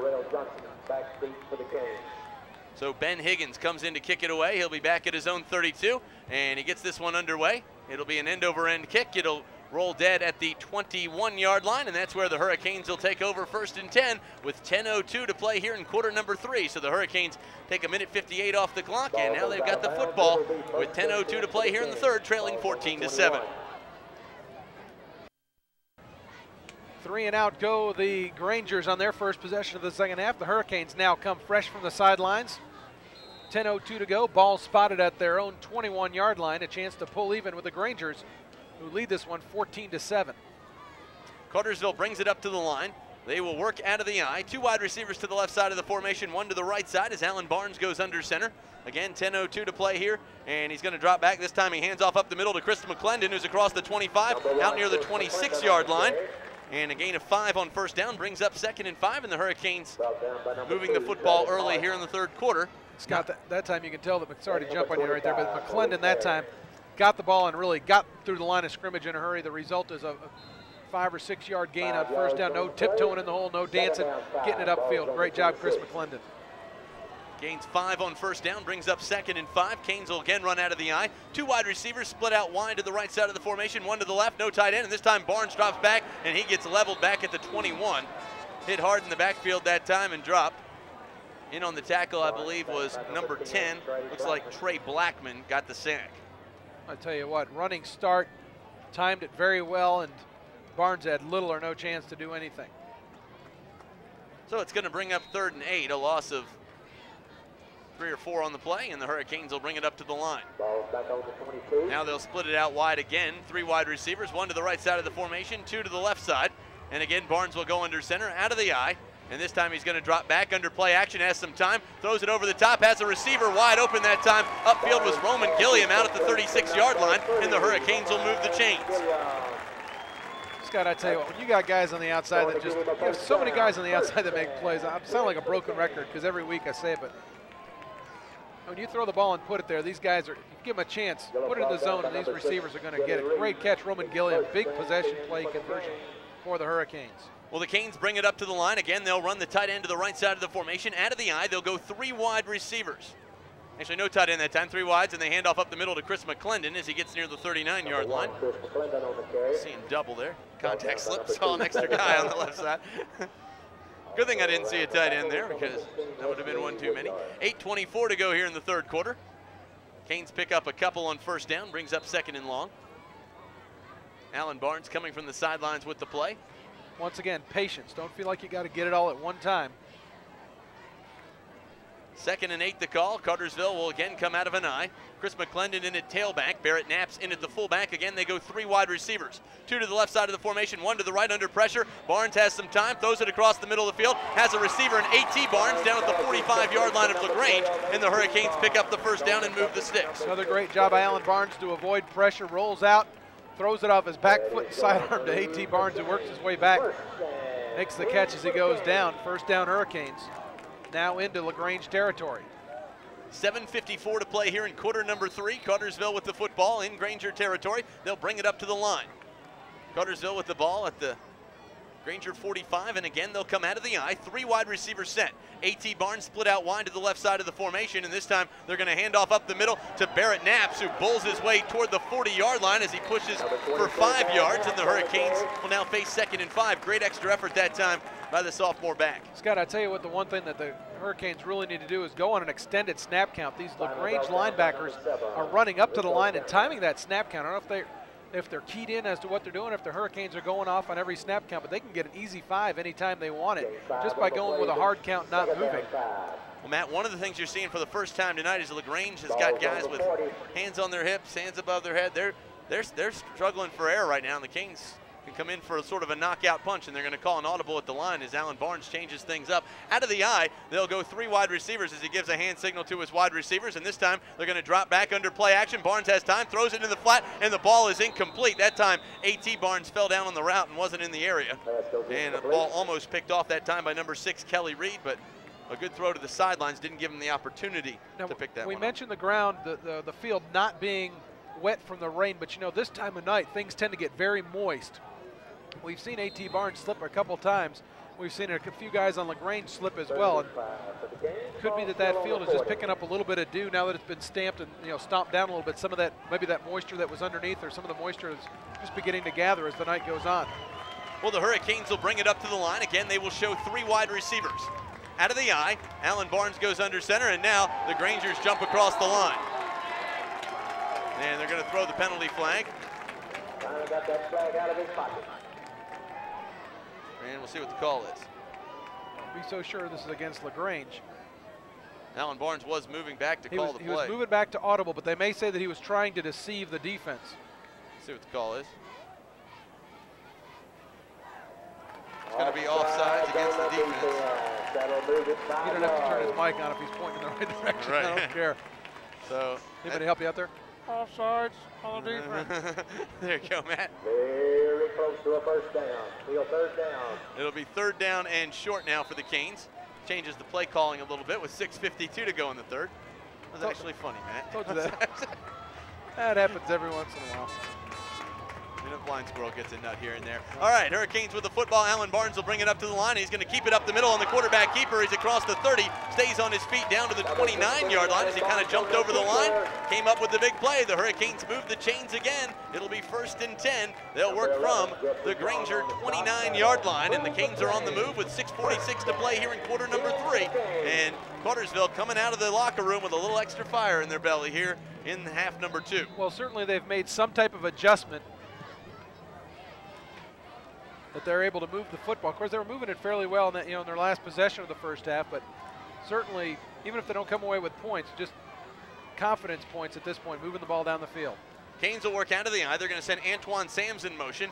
And this time, Alan Barnes under center, drops back under some pressure, gets some time. Now he's going to roll out, throws across the middle of the field, has AT at the 20, stays on his feet down near the 15-yard line, and the Hurricanes will move the chains again. I tell you what, another great job by Alan Barnes. Great throw. Absolutely great throw. Rolls out of pressure and then quick releases it to AT. And I tell you what, another thing you need to be careful about if you're in purple, this is not the night to be a pile watcher.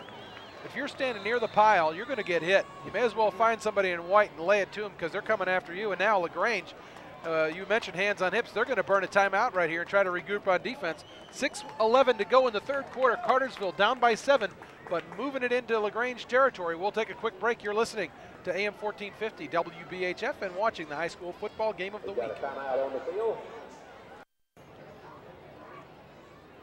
Cartersville trails by 7 with 6:11 to go in the third quarter, but they've got the football and they've got some momentum going as they've driven it down to the LaGrange 15-yard line. They've done it on some timely running, but also some great passing and some heady play by Alan Barnes. And the LaGrange coaching staff a little bit upset with their troops as they burn a timeout early here. Scott, you really don't like to, I know personally you don't like to see your team burning timeouts early in the second half. Especially in a close football game. Exactly. You don't like to see the timeouts going in, especially in the second half. You don't want to burn a timeout, Matt. Well, the Canes bring it up to the line again. They'll run 3 wide receivers. Formation that has worked here in the second half. Alan Barnes will come under center. They'll work out of the eye. Barrett Knaps and Chris McClendon in the backfield. They're going to send Antoine Sams in motion this time to the right side of the formation. Barnes with a long snap count, and he hands it up the middle to Chris McClendon, who pushes his way inside the 15 down to about the 13-yard line. A gain of almost 3 yards on first down brings up 2nd and 7. The clock continues to run with 6 minutes to go here in the third quarter. Cartersville again continues to push offensively. Boy, we give those big bodies up front some credit, Scott. That time LaGrange had their linebackers about a half yard off the football. They're just really loading up the line, and they're just going to try to get to Barnes before anything can develop. And the guys up front are able to give a little bit of space and get positive yardage on that situation. Now LaGrange coming with that 4-man front, but they're bringing up both cornerbacks and safeties. They got everybody near the line. Hurricanes will work out of the eye. 3 wide receivers. They're going to send Antoine Sams in motion. He goes to the right side of the formation, and this time Barnes drops back, throws to the opposite field, has a receiver in the end zone. Touchdown! And the Hurricanes put 6 on the board. Roman Gilliam picks it up in the corner of the end zone, and the Hurricanes are 1 point away from tying this one up again with 5:21 to go here in the third quarter. And Cartersville, with a renewed sense of confidence, has come out of the locker room. Once again, Scott, same formation that they ran on the previous play. They wanted to see how the coverage would set up. They do the same thing again by bringing Antoine Sams across the formation. They slide up a defensive back. They throw a timing pattern to Roman Gilliam on the far side. Great toss, great catch. 6 points for the Hurricanes. The Roman Gilliam comes away with the touchdown, and Cartersville is now pulled within 1. The snap is down, the kick is up, and it's good. We're tied at 14. We'll take a quick break and come back. You're watching the high school football game of the week and listening to WBHF AM 1450.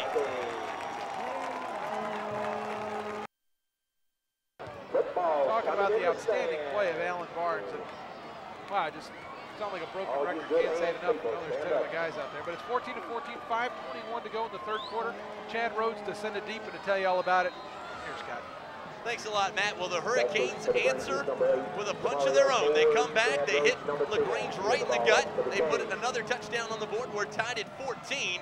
And Cartersville, with the momentum, has now got an equally as important defensive stand coming up right here, and an equally as important special teams move as Chad Rhodes kicks this ball deep. It'll be fielded back at the 9 by DeMario Ford. He gets across the 20, stays on his feet to the 25, and he's going to be wrestled down right there. Great play by the Hurricane coverage team, and now LaGrange starts with some of their worst field position of the night. Scott, the man that's getting high fives on the side, and rightfully so. Anthony Townsend, as the receiving team, you usually drop everybody back and you have what's called a wedge. You build a wall. Well, typically you need somebody that's going to be man enough to throw his body in there and break up that wall. That time it was Anthony Townsend, just came busting through it and made his team, gave up his body so his teammates could make a play on defense. Great job, Anthony Townsend. Well, Thad Todd will bring his team up to the line. They'll run a wide receiver to the left side of the formation out of the wing T. They bring the tight end to the left side of the formation. Todd goes under center. This time he's going to send Terry Hubbard in motion. They give it to him around the right end. He's looking for the corner, and he's going to be wrestled down by Brantley Ledbetter back at the 21. And the Hurricane confidence continues to grow as they step him for 4. It's going to bring up 2nd and 14 with 4:59 to go here in quarter number 3. Brantley Ledbetter, really undersung guy on this defensive side, always there to make a big play. And that time he almost gave up containment, but was able to use his speed to catch up to the ball carrier and drag him down for a loss. 4:41 to go here in the 3rd quarter. We're all tied up at 14 here at Weinman Stadium. Ball on the 21-yard line. I may have to quit. I can't take any more. LaGrange will bring it up to the line again. They'll run 4 wide receivers. This time they'll come out of the shotgun. As Thad Todd will back it up a little bit. And he's going to take this ball, drop back, pump fakes once, and now we got a penalty flag on the field. Looks like it'll be a procedure call against the Grangers and should back him up a couple. No excuse for that. You got your wide receiver leaving early, watching the quarterback's foot instead of the football. Especially out of the shotgun. There's really no logical reason for that, but we'll just say thank you to the far side. We'll get the officials' call.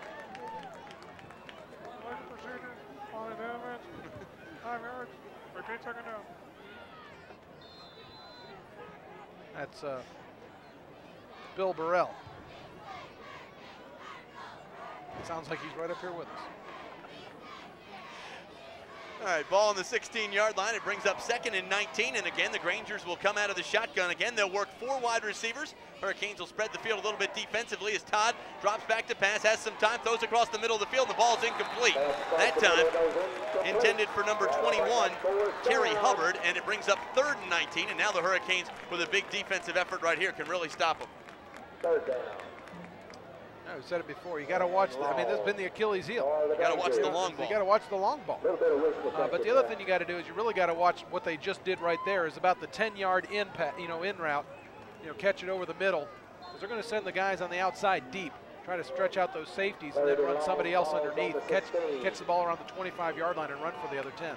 This time they're going to come out of the wing tee. They're going to send it back in motion. That's Hubbard, and this time they roll out under play action. They throw to the flat. They've got a receiver up at the 20. He's at the 25. He's going to push forward across the 30 down to the 32-yard line, but he's going to be well short of the 1st down, and the LaGrange punt team will have to come onto the field, and they will. So with 3:41 to play here in quarter number 3, we're all tied at 14, and it looks like the Hurricanes will get the football back. Scott, I'm going to say all 3 of them again. I'm going to say them in order. Don't jump off sides. Watch the fake. Don't touch the punter. Hurricanes bring it up to the line. 4th and long. They get this one away, and it is a high, booming kick. Terrell Johnson will go back to his 22-yard line. Misses on the first, catches a great block, turns upfield, catches another block. He's across the 40. Johnson at midfield. He's at the 40, still on his feet at the 35, stays on his feet at the 30, looks back, and he's down at the 29-yard line of LaGrange. And the Hurricanes with excellent field position, and they're knocking on the door again with 3:04 to play here in the 3rd.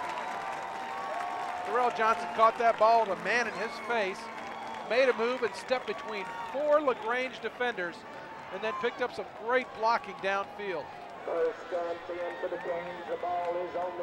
So with 3:04 to play here in the 3rd quarter, the Hurricanes with their best field position of the night. They'll work from the LaGrange 28-yard line.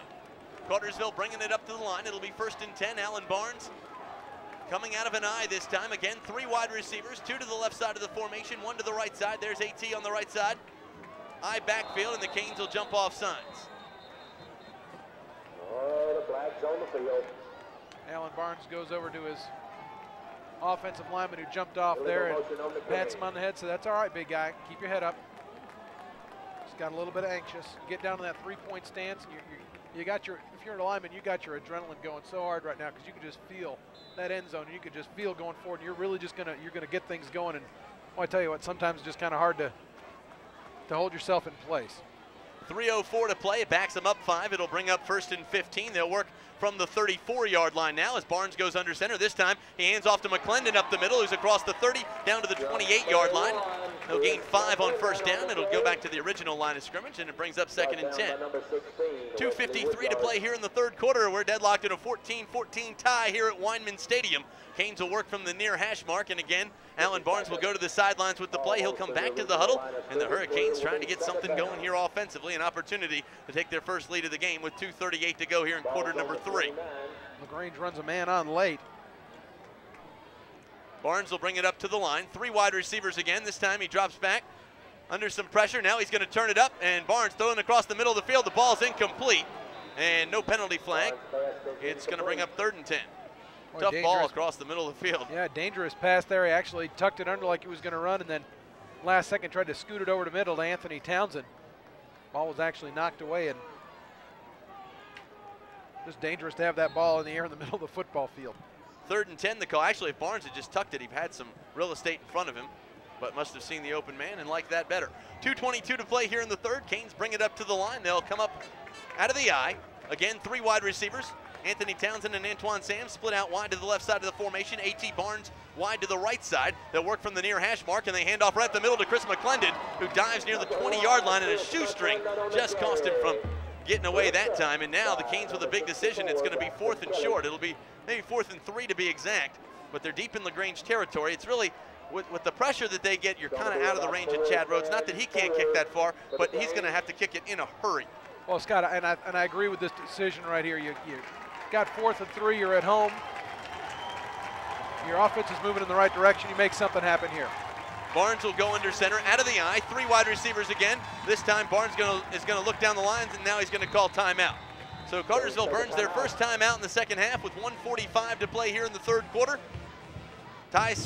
Score tied at 14. We'll take a quick break and come back. You're watching the high school football game of the week and listening to WBHF AM 1450. But Barnes had brought his team to the line and then called a timeout. It's the first timeout that Cartersville has taken in the second half. And as they bring him to the line, I'll bring it over to Scott. Thanks a lot, Matt. 4th and 3 the call. The Canes bring it up to the line. They're working from the Granger 22. They need just inside the 19-yard line. As Alan Barnes looks down the line, out of the eye, he'll go under center. Again, 3 wide receivers as Barnes takes the snap. This time he hands off to McClendon up the middle. McClendon pushing his way toward the 19, but I believe he's going to be about a yard short, man. I believe so too, Scott. And a lot of people are going to say, why didn't you do something a little more flashy than that? Well, that worked on you. That worked for you in the last play. And they've obviously spotted something offensively that they could exploit. Well, LaGrange gets it at their own 19-yard line. The Grangers will take over with 1:38 to play here in the 3rd quarter. And the Grangers bring it up to the line. Big offensive series now for them. Big defensive series for the Canes. Again, A.T. Barnes in on the defensive side. They'll bring the tight end to the right side of the formation. They send Hubbard in motion. This time they run underneath, and they'll give it off to one of their A-backs who gets outside at the 22 and is dropped right there. A gain of 2 on the play. Might have run about 15 or 16 yards, but all east-west. And when he finally got going north-south, the Canes closed defensively. Boy, Davin Winters was the first one to hit him, and Patterson shook free of that. Taylor Sharp ran him down, though, for a very minimal gain. 1:16 to play here in the 3rd quarter as the clock continues to run here at Weinman Stadium. We're all tied at 14. Cartersville will go back on the defensive again here. Actually, they're going to give him more yards than we thought. They're spotting that ball up at the 24-yard line. Brings up 2nd and 6. They'll run out of that Delaware wing tee this time as they hand off right up the middle, and the ball carrier that time, number 4, Justin Patterson, is hit right at the line of scrimmage and brought down for very little gain, if any. It'll bring up 2nd and maybe 5.5 yards. They got a half yard on the play. Brings up, let's say, it's called 3rd and 6, 3rd and 5. Brandon Houston, Darius Benham. I'll tell you what, Benham's played a good ball game tonight. In the middle of a lot of action. Well, the Grangers will bring it up to the line. 28 seconds to go here in the 3rd quarter. This time, Thad Todd out of the wing tee. He's going to send Patterson in motion. He hands off right up the middle, and he's going to get across the 30 out to the 32-yard line. The ball carrier, Ricky Tucker, the fullback, and I believe he's got the first down. Oh, nice changeup by LaGrange. Tucker hadn't carried the ball that much tonight, and they just kind of squeeze him up the middle before the defense collapses in, and he gets the first down yardage. So with 14.9 seconds to play here in the 3rd quarter, LaGrange gets their first down of the second half. Their 3rd possession offensively, and they'll try to make something out of this one. 1st and 10 the call as Thad Todd goes under center.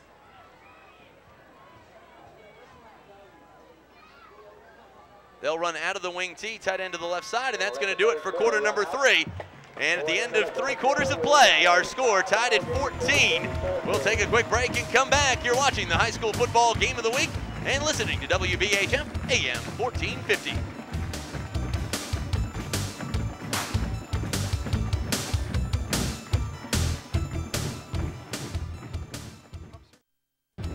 Fourth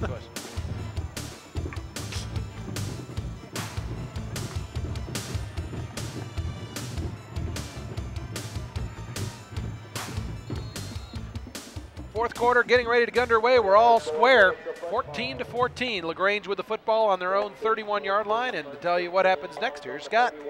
Thanks a lot, Matt. Well, the Grangers will bring it up to the line. They'll work from the 31-yard line. Thad Todd will go under center. He's going to run out of that Delaware wing tee, and everybody moved except for the center. So it's like my mom used to watch the parade. Everyone was in step but her Scotty. And well, you know, that'll do it. Technically, you know, a lot of times in the NFL when they call the number of the guy that is guilty of the infraction, they would call that on the center. But actually, it's everybody else that was at fault because nobody's supposed to move until the ball does. Yeah. It's not really his fault. Actually, it is his fault, but he's the only one who didn't move when the ball didn't move. Well, the penalty backs him up 5. It'll bring up 1st and 15. Well, now you got to take advantage of this gift here. You really got to put the clamps on. They're in a 1st and 15 situation. Don't let them get a first down out of this. Well, the Grangers will bring it up to the line. Again, they'll run out of the wing tee. They're going to send it back in motion. This time they drop back under play action. Throws over the top, has a receiver. The ball's in the air, and he's going to be dropped at the 50-yard line. A nice pickup that time for the Grangers, almost 24 yards on the pitch and catch, and they're in Cartersville territory at the Canes 49. Oh, nice play. Justin Patterson from the wingback position gets behind the coverage. And a good throw by Thad Todd made that possible. That was decent coverage. He had a step on the man. 5th play of the drive coming up now for LaGrange. That negates the 5-yard penalty. They'll again work out of the wing tee. They'll run one wide receiver to the right side of the formation. And this time, Todd's going to send it back in motion, and this time he's going to hand off up the middle to his fullback. And Ricky Tucker is dropped right at the line of scrimmage for no gain. And that's going to make it 2nd and 10. The clock continues to run with 11.5 minutes to go in the game. Scott, of concern for the Hurricanes, Matt Hickam on the sideline walking around favoring an ankle. Talking with Tim Hagan right now, but it's really trying to walk. It looks to be like a right ankle. They could ill afford to lose him along the offensive front. 2nd and 9 the call. They're going to give him forward progress for a yard on that last carry. Again, out of the wing tee. Thad Todd motioning to his wide receiver. And they're going to send it back in motion, and this time they hand off to Tucker again up the middle, who crosses the 45 down to the 44-yard line, and that's going to bring up 3rd and 5 now, and a huge play coming up defensively. Probably in 2-down territory at this point, you might think. Well, you know, I don't think so. With a tie football game, this is what I was going to say. This is why the good offensive work on the Cartersville side of the football really benefits you on the defensive side. And that's because on the far side, their coach isn't going to want, Pardue's not going to want to take a chance of giving Cartersville a short field because they've shown they can move the football. I think he's going to be more content if they can hold here on 3rd down to go ahead and just send it back and play field position. And now officials have stopped play. It's like an equipment timeout on the part of Cartersville. Or they're checking. Who are they checking there? Is that? It's like Darius Bennett, or it could have been Zach Kiesler. Maybe they had their heads stuck together or something. I don't know what it was. They were both, their heads looked like they were right together and they were adjusting something. I don't know what it was. Hard to tell from this vantage point. All right, big play here, Scott. Grangers bring it up to the line and they will come out of the shotgun. They're going to go 4 wide receivers this time as Thad Todd goes under center. And a wide receiver in the seam looks a little uncovered right now as the Canes will drop back in coverage. And Todd is going to roll out. He's going to look down the field and now he's going to take off and run. He's got the 1st down and more across the 35 to 30 and he's going to roll out of bounds at, looks like right at the 30-yard line. And it'll be enough for a Granger 1st down and they'll move the chains. When Cartersville disguised the cover, I was pointing frantically at the far side at that uncovered slot receiver. But Taylor Sharp was trying to deke Todd into throwing the ball that way. Right as the ball was snapped, he dropped back and was right there on that slot receiver. And Todd dropped it down, saw a lane and took it for the 1st down yardage. Thad Todd brings him up to the line. They'll work out of that Delaware wing tee with 2 backs in the backfield. The wing to the right side of the formation this time is John Scherer. And long snap count for Todd. He'll turn, look down the line, tell something to his left guard. Tells it to the right side of the line as well, and now he's gonna, a busted play, gets hit in the backfield and dropped for a loss of a couple. He turned around to hand the ball off and there wasn't anybody there. And the Hurricanes break on it quickly defensively, bringing up 2nd and 12. I was just about to say, he hasn't done an awful lot of play changing at the line. and he didn't look comfortable. You know, Alan Barnes looks very comfortable when he's having to move things around. That time, Todd looked around, and you know, you ever talk to somebody and they just kind of give you a blank stare back? Yeah, just like that. And that's exactly what happened there. The result, a broken play. Once again, Cartersville gets a break. Terry Hubbard checks into the game, Matt, replacing John Scherer. He'll come in at the wing back on the left side of the formation. They're going to send him in motion, and now there looked like there was movement on the line. And that could back him up a couple.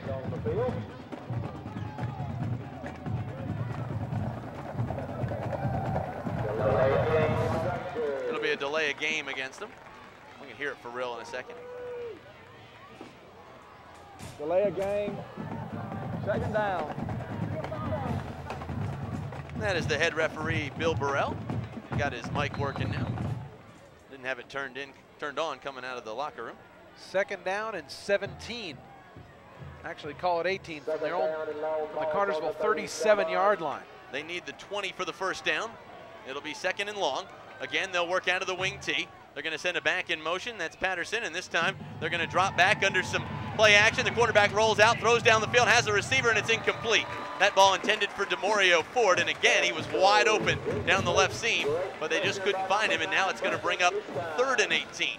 Gilliam was in the vicinity on the coverage, but every time little number 8 gets back there in the defensive backfield, you just got to make sure you're locked on him. Third quarter score real quick. Down 8. He's got those penalties also very costly, whereas their punter, Ben Higgins, has been shown to have a pretty strong leg. Without those getting up the field about another 10 or 15 yards, you may see them try to put one through the uprights. Grangers will bring it up to the line. Again, they'll work out of the wing tee. They're going to send a back out wide to the right side of the formation. That's Terry Hubbard as they break the wing tee. And now we're going to have another delay of game penalty as the Grangers took too much time. The Hurricane faithful on their feet with 9:07 to play. Scott, and I'll tell you what, the LaGrange coaching staff is livid right now. But they're not mad at their players. They're mad at the band on the far side. They've got a team that's moving, that's got the ball on offense. They're blaring music on the far side, and you got a quarterback that's trying to call an audible, and nobody could hear it. And the result is miscommunication and another delay of game penalty. So now it's 3rd and 23, and they're going to come out 4 wide receivers. The Hurricanes got to play good defense here. Out of the shotgun comes Thad Todd. He'll drop back. No pressure yet. Here the Canes come after him. He'll try to set up the screen pass. He's got a receiver out at the 40, spins off some tacklers, and he's going to be dropped at the 37-yard line. A gain of a couple on the play, Matt, but he's well short of the first down, and now they've got to make a decision. It's going to be 4th and long, and I don't see the punt team. Now they come on. Zach Kiesler sniffed that out very well from his defensive end position. He was able to drag back and recover and make that tackle. Great job by Zach Kiesler, and you see how the Hurricanes play with 7 linebackers up front, and they show it right there. Cartersville putting 9 players in the box. They're not going to come after him. They set back on a return, and the ball's going to bounce at the 10, the 5, go toward the goal line, and it looks like he was in the end zone, but now they're going to spot him down at the 1. Scott, I got to tell you what, you know me, I hate to homer it up. That player was in the end zone when he touched that football, and there ought to be a discussion, and they ought to correct this. His feet were in the end zone when he touched that football. That should be a touchback. It's just like basketball. If the ball is in fair territory and the player has stepped in foul territory, well, it's the same rule for the end zone. They're not going to talk about it. They're not going to change it. The good news is Cartersville has the football. The bad news is they've got it on their own 2-yard line. 14-14 with 8:22 to play. Canes will bring it up to the line. They will work out of the eye. Alan Barnes goes under center. He'll go 3 wide receivers. Long snap count for the Canes as Barnes goes under center, and this time he's going to hand off up the middle, and Chris McClendon pushes it out toward the 5-yard line, maybe the 6, a gain of almost 3 or 4 on first down, and the Hurricanes get a little breathing room with 8:11 to go in the game. After that 4th down play, head coach Frank Barden took Chris to the side and was explaining to him about getting upfield and reading blocks. That time McClendon did that, came right off somebody's hip and got upfield.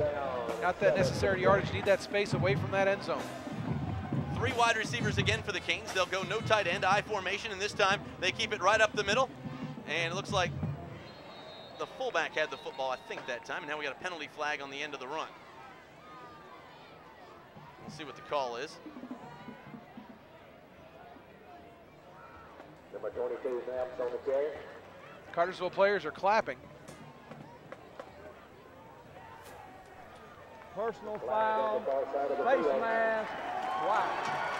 Huge play right there, and that's 15 yards against the Grangers, and that'll be an automatic first down for the Canes, and we'll put the ball up on the 23-yard line. So Cartersville with a little breathing room, and with 7:43 to go in the game, they catch a huge break. So it'll be a first down for the Canes. They've got the football. Alan Barnes comes from the sidelines with the play, and now Cartersville trying to put something together offensively. Third play of the drive coming up for the Canes after the very beneficial personal foul. Canes will come out with three wide receivers, two to the right side of the formation, one to the left. Out of an I backfield, Alan Barnes goes under center. This time he drops back under some pressure. He rolls to the right, gets away, now tucks the football, steps up, takes a lick, and he's going to go out of bounds at, looks like, the 25-yard line. And Barnes is quick to get up, he's fine, and it's a gain of maybe 3 on the play, brings up 2nd and 7. Great effort that time by the senior quarterback, and now he comes to the sidelines to get the call from head coach Frank Barton. Scott, I don't know how, obviously how this game's going to turn out, and I don't know how good Cedartown is. And for that matter, I don't know how good a lot of other teams out of region are in the state, but I got to tell you, these two football teams have got to be among the very best. Hurricanes with the football. They'll run out of the I. A wide receiver to each side, tight end to the right side of the formation, dropping back under some pressure. They throw it over the top. He's got a receiver in Roman Gilliam, and the ball is going to be incomplete. Two Granger defenders coming on to make the play. Roman Gilliam went up for it and almost came away with that ball. Barnes hit as he throws. And now it's going to bring up 3rd and 7, Matt. Scott, Devin Evans is going to check into the ball game along with A.T. Barnes. Let me tell you what I'd like to see right here. Go ahead and run your play action. Get the ball to Devin. We've seen it a lot this season in key situations as we got an official's timeout. Calling a ball boy out onto the field. They just want a fresh football brought in there. But bring Evans out of the backfield, throw it to him out there in the flat, and let him make something happen. You get him mismatched on a linebacker, and he gets in up against a defensive back or a linebacker. He's going to win that battle most of the time. 3rd and 7, the call for the Canes. They bring it up to the line. They'll work out of the I. 3 wide receivers set, no tight end. Rangers show pressure, and they drop back under some pressure. They throw across the top. It's caught by Devin Evans. He lays a hit at the 40, stays on his feet at the 43, and the Hurricanes will move the chains. 5th play of the drive coming up as Alan Barnes comes toward the sidelines looking for the play from head coach Frank Barton, and now Barrett Knaps will run it into him. So Barrett Knaps will check into the game. Knaps is going to replace Devin Evans, who came away with the huge play offensively. That's some playoff football right there. Come postseason, we'll be seeing Devin Evans on both sides of the ball, especially late in games. 3 wide receivers. The Canes will work out of the I. 6:51 to go here in the contest. Alan Barnes changing the play at the line, brings him up. Out of the I, 2 wide receivers to the right side of the formation. He's going to drop back. Barnes looking for the corner, steps up, throws across the middle of the field. The ball is incomplete, intended for A.T. Barnes. Broken up that time by number 28, Kadarius Langston, and it's going to bring up 2nd and 10. Barnes took a shot out in the middle of the field from the back. Barnes, the AT variety, not the quarterback. So now Alan Barnes will come from the sidelines with the play, Matt. The clock is stopped with 6:39 to go in the contest. Now the LaGrange players are asking the band to play music, which I would think the Cartersville, can the team certainly not ask the referees to make the band stop playing if they are having trouble hearing? I would think so. And now that's exactly what they're going to do. Cartersville's going to call timeout. And so Cartersville's going to talk things over with 6:39 to go in the game. We're tied at 14. You're listening to WBHF and watching the high school football game of the week.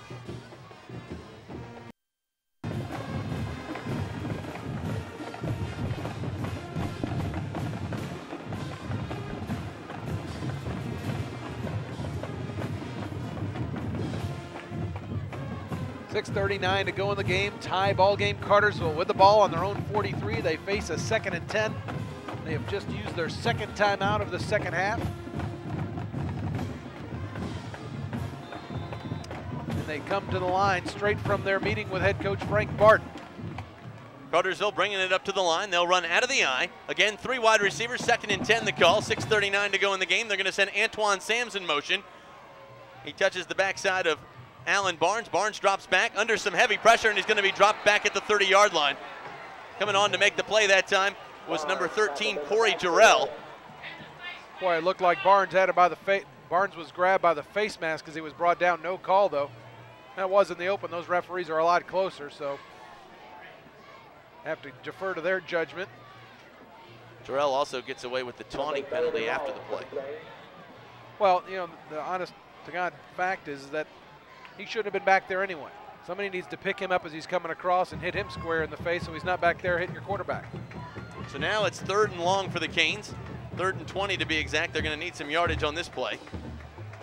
They'll run out of the eye. 3 wide receivers set, 2 to the right side of the formation, 1 to the left, and this time they're going to drop back under some pressure. Barnes in trouble back at the 25. He's dropped again. So now the Grangers have stepped it up a little bit defensively. Unfortunately, I think the timeout might have helped them a little bit more as they were starting to wear down defensively, and now they come up with 2 big sets back to back, and now Cartersville set to punt it away.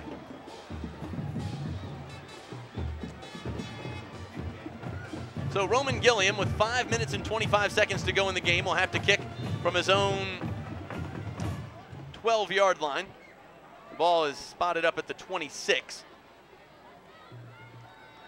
Devin Evans is his protection back. Hurricanes get set, and the Canes kick this one away. It'll be a long floating kick, and it'll take a Hurricane bounce and a roll down to the Granger 31. No penalty flags on the field. Unbelievable, Matt. That ball, that defensive player was 3 feet in the backfield before the ball was ever snapped, but it doesn't matter. The Canes probably would have declined that anyway because of the great roll they got at the end of the kick, and now the Grangers have to start from their own 31-yard line with just under 5 minutes to go in the game. Well, you start sounding like Larry Munson begging the defense to do it every single time, but you need that one more push here. You need to gain some field position back. Give your offense a chance. You stop them here, you feel comfortable that your offense can hold the ball to the end of the game and make something happen. LaGrange working from their own 31-yard line. Thad Todd will go under center, and this time he hands off to his fullback up the middle. He's ripped and dropped for a loss on the play, bringing up 2nd and long. Scott, let me ask you something. Why would you, if you're LaGrange, when do you take that next shot deep? I mean, you've been successful on it twice. You've been trying to run the ball up the middle. I don't know if you're just trying to set it up, but you haven't really tried to take that long shot downfield since you hit the one at the end of the first half. Maybe we'll see it now. I don't know. That's a good question. Yeah, we may, because they come out 4 wides. Canes will spread the field defensively, and this time they'll come out of the shotgun as Thad Todd comes back. 1 back in the backfield. He drops back, and now we got a penalty flag. Looks like there was movement on the offensive line. It's not the first time there's been movement of that type along the line.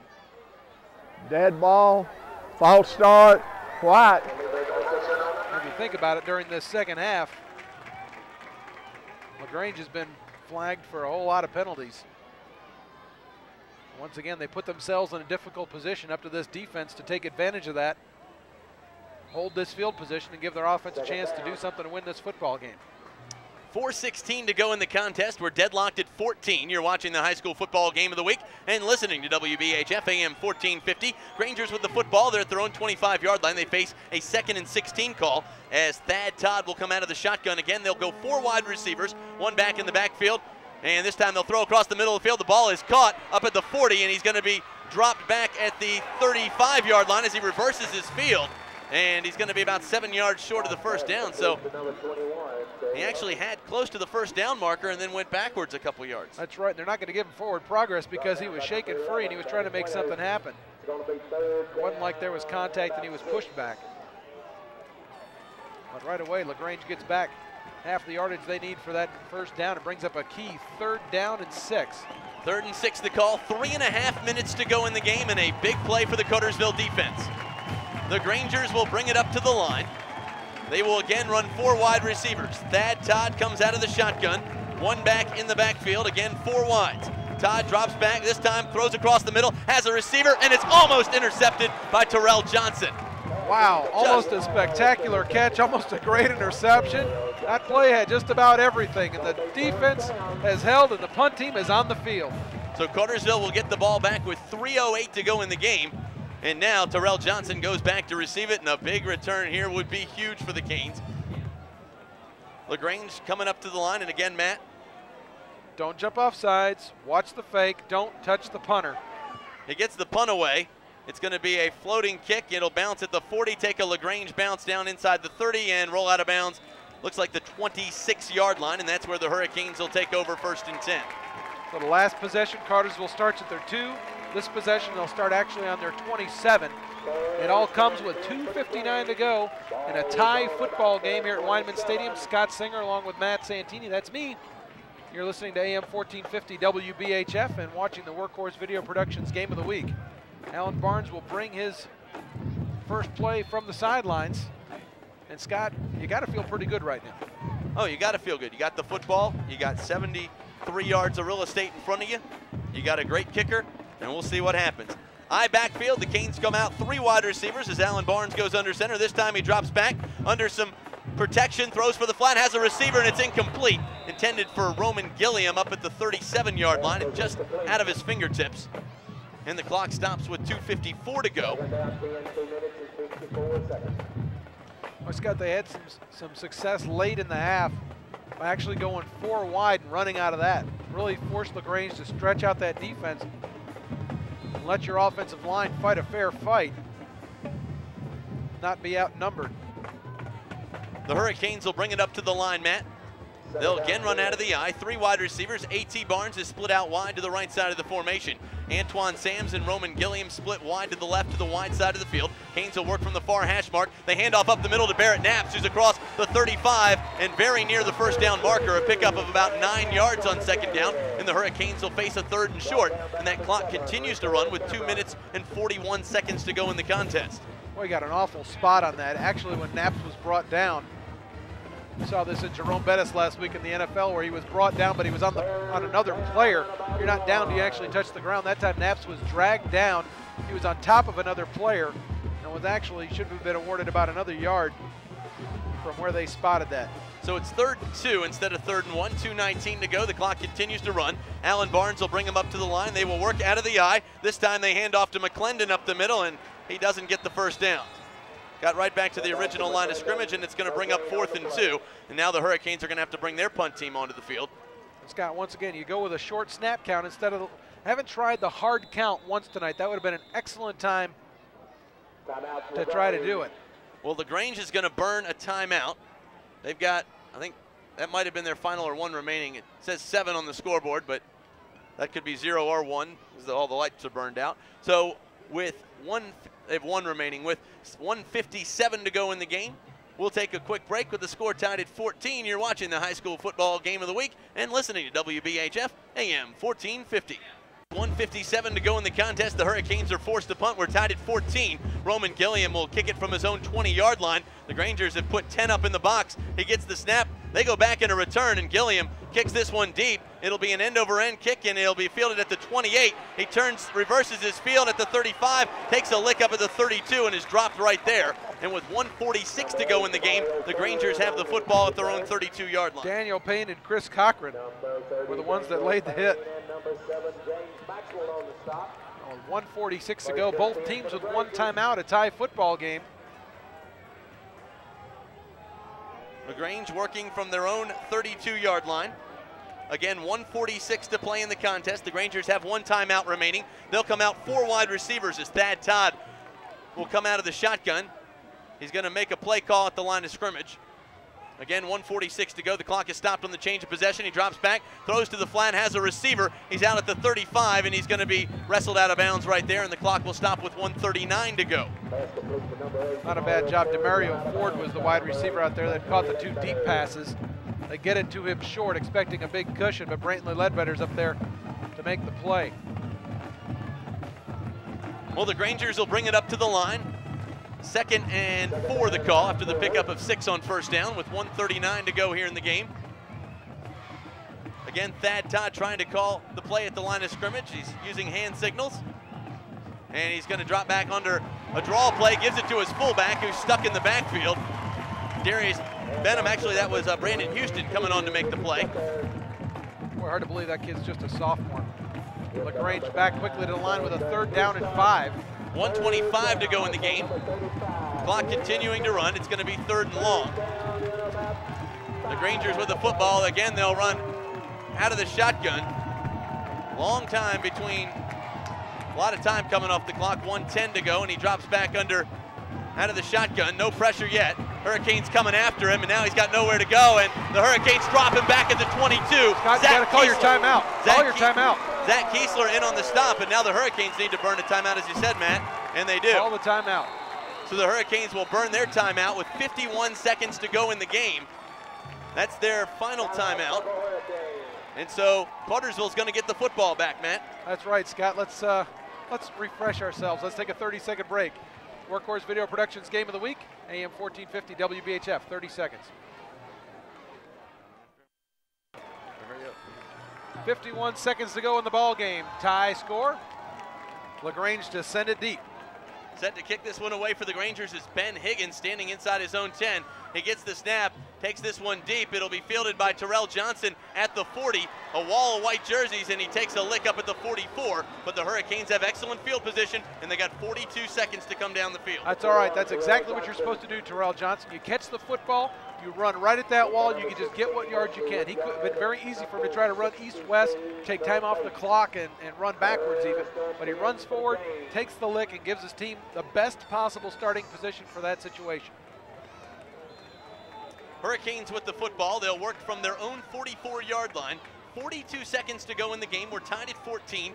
Canes with the football. They'll come up to the line. Again, they'll run 2 wide receivers to the left side of the formation, 1 to the right side. Actually, trips to the left side now, and they're going to drop back. He pump fakes once. Barnes looks down the field, throws it deep, has a receiver. The ball's in the air, almost intercepted and then almost caught as it went through the hands of number 28, Kadarius Langston, and then sitting there behind it was Antoine Sams. But Scott, he had Antoine about 20 yards before that. He pumped about 3 times.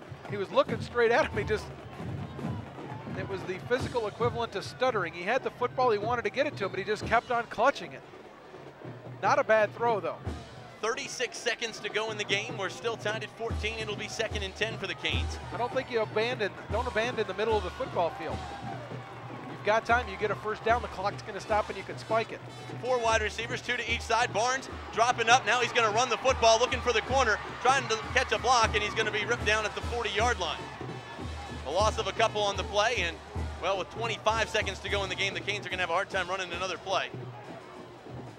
They have no timeouts. They can't stop the clock. 18 seconds to go in the game. Cartersville can try one last-ditch effort to try to get something going. They'll have 1 play to go. And they may not even take it. They're playing for overtime. I think this is a pretty good. I think this is a pretty good idea right here. You go ahead and take what you can in overtime. That's going to do it for regulation. Your team's running on a lot of adrenaline right now. You just had your quarterback sacked. You don't want to rush up to the line and do something wrong. God forbid you throw an interception, gets run back the other way. So Scott, haven't we been here before? The end of regulation, and we're tied. Well, we'll take a quick break and come back. You're watching the High School Football Game of the Week, a production of Workhorse Video Productions and WBHF Radio. We'll be right back after this with our overtime session. We're deadlocked at 14. Okay. Then we have 2 periods from the 15. You get 1 timeout per period. Nothing carries over. If you got some left from this one, don't matter. It's a new ball game, okay? And if nobody's ahead at the end of those 2 periods, then we do it again. Whoever the one that won it swaps over, okay? They get the same choices that we had the first time. If at the end of that one, there's no winner, and you score a touchdown, you got to go for 2 after the 2nd overtime period. Okay? Any questions? Have I missed anything, guys? This is new to me too. I like it a lot better than that old stuff. Okay? Wait, hold. You gotta call it. You gotta call it. You're gonna do it right here, right now if I can find my quarter. It's out of my pocket. There it is. There it is. Explain to my kid real quick. That's why I was trying to hurry out. If I drop it, we're going to give you a minute or two, okay? If I drop it, we'll flip it again. Just a normal quarter. Tails. What do you call? We call tails. It is heads. You want defense. Which end of the field Cartersville has won the toss. They will be on defense first. And LaGrange will defend the north end zone. That is the end zone north next to Arco Ideas and Designs. And they will be down in that area. And they're going to take a quick break, and we will as well. And we'll be right back with the overtime session. You're listening to WBHF and watching the high school football game of the week. We're tied at 14. We'll be right back after this. The overtime period works like this. LaGrange will get a possession starting on the Cartersville 15-yard line. It'll be just like football from that point forward, except there will be no time clock. There will be a play clock. Once they do what they're going to do, Cartersville will have the opportunity to equal or better them. For instance, if they kick a field goal and then Cartersville gets an opportunity, and if they score a touchdown, that's the end of the football game. If Cartersville kicks a field goal and they tie it up, then they do it all over again. It's a little bit like baseball in that regard. Cartersville will always have the last possession. You cannot run back a fumble or a interception during the overtime period. So the Grangers will bring it up to the line, Matt. They'll run out of the Delaware wing tee. Thad Todd goes under center. He's going to drop back. This time he hands off to his fullback up the middle, who's hit right at the line of scrimmage and brought down for no gain. Devin Evans coming on to make the stick. It's going to bring up 2nd and 10. Scott, this is really where you see the benefit of having a number of guys not have to play on both sides of the football. Cartersville, one of the better conditioned teams anyway, but to have a number of guys not have to play both ways and take a beating all night should play to their advantage. Well, the Grangers will bring it up to the line. Again, they will work out of the wing tee. This time a more set wing tee, no Delaware wing tee. They're going to send it back in motion, and this time they drop back. Thad under motion, throws to the flat, and the ball is incomplete. It's going to bring up 3rd and 10. Well, I tell you what, Brantley Ledbetter had that one sniffed out and covered very well. Ball intended for Ricky Tucker. And now with the score tied at 14, we're in overtime. A 3rd and 10 call now for the Grangers.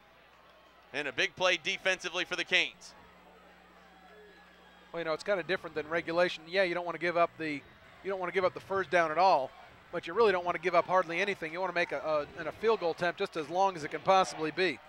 Well, the Grangers will bring it up to the line. They'll run the tight end to the left side of the formation, out of the wing tee. They're going to send it back in motion. This time they drop back on a reverse. They go to the corner, and they're looking at the 10. He trips over his own man at the 9, and he's going to be dropped right there. A gain of 7 on 3rd down, and it's going to bring up 4th and about 4. And now the Grangers have to make a huge decision here. Do they go for it, or do they kick the field goal? I'm sorry, Scott. You have got to do exactly what they're doing. Is they're going to attempt a field goal. It'll come from the left hash. So it's not the easiest of angles. Ball be spotted right at the 20-yard line, the 15-yard line. So you're looking at a 25-yard line, a 25-yard field goal from the left hash.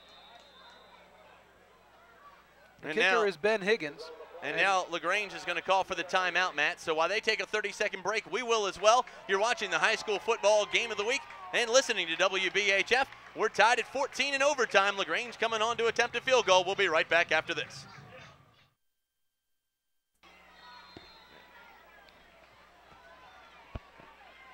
LaGrange brings it up to the line. The kicker will be Ben Higgins.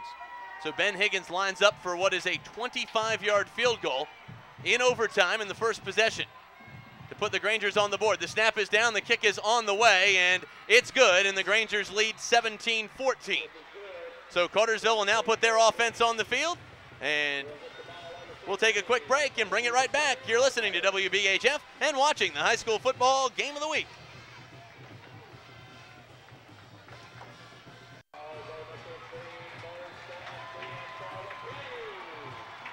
Ball spotted at the 15-yard line. 1st and 10 in the overtime frame. Cartersville needs at least a field goal. They need a touchdown to win. Here's Scott. Thanks a lot, Matt. Well, the Canes will bring it up to the line. They'll run out of the wing tee. They're going to send the tight end to the left side of the formation.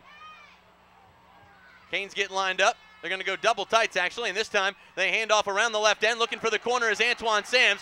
He jukes one player and then gets brought down for a short loss on the play. It'll bring up maybe 2nd and 11. We'll see where they spot him back at. A little surprised to see them go too tight, Scott, where they've had most of their success going 3 wide, spreading out that defense. That could be a setup play. They run that wide, so now they've got the ball spotted at the left hash. Now they have established a wide side of the field. Remember, they've had a lot of success isolating Roman Gilliam on the outside. What they've done is they've put Antoine Sams and Roman Gilliam to one side. Well, the Hurricanes will bring it up to the line. They will work out of the eye. 2 wide receivers, wide to the right side of the formation, 1 to the left, and Alan Barnes will go under center out of the eye. They drop back, Hurricanes under pressure, throw across the middle of the field, and it's incomplete, and no penalty flag at the goal line. That time intended for Roman Gilliam, and he went up to get the football and just couldn't come down with it, Matt. Not a bad throw. Gilliam would have been a spectacular catch, and a couple guys around him. Now you really need to make sure you get some yards, as it's 3rd down and 12. Ball spotted on the 17-yard line. So ball on the 17, the Hurricanes will bring it up to the line. They will work out of the eye. Again, 3 wide receivers, Roman Gilliam and Antoine Sams, split out wide to the right side of the formation. This time they drop back. Barnes under some pressure, rolling out, throws it toward the goal line, and the ball is going to be incomplete. And now it's 4th and long, and the Canes are going to have to kick this one away, and they're going to bring their kicker, Chad Rhodes, onto the field. And Rhodes will have to attempt what would be, looks like a 35-yarder. Snapper is Daniel Payne. Holder is Alan Barnes. Again, kicking from that weird side of the field. Actually, this is the best way to kick on a right-footed kicker. You don't want to have to hook it back. 17-14 your score. We're in overtime. The snap is down. The kick is on the way. It's blocked, and we got a penalty flag on the far side of the field, Matt. The Grangers are on the field celebrating, but we've got a penalty flag. It looks like it's going to be offsides on the defense. We'll see what the call is.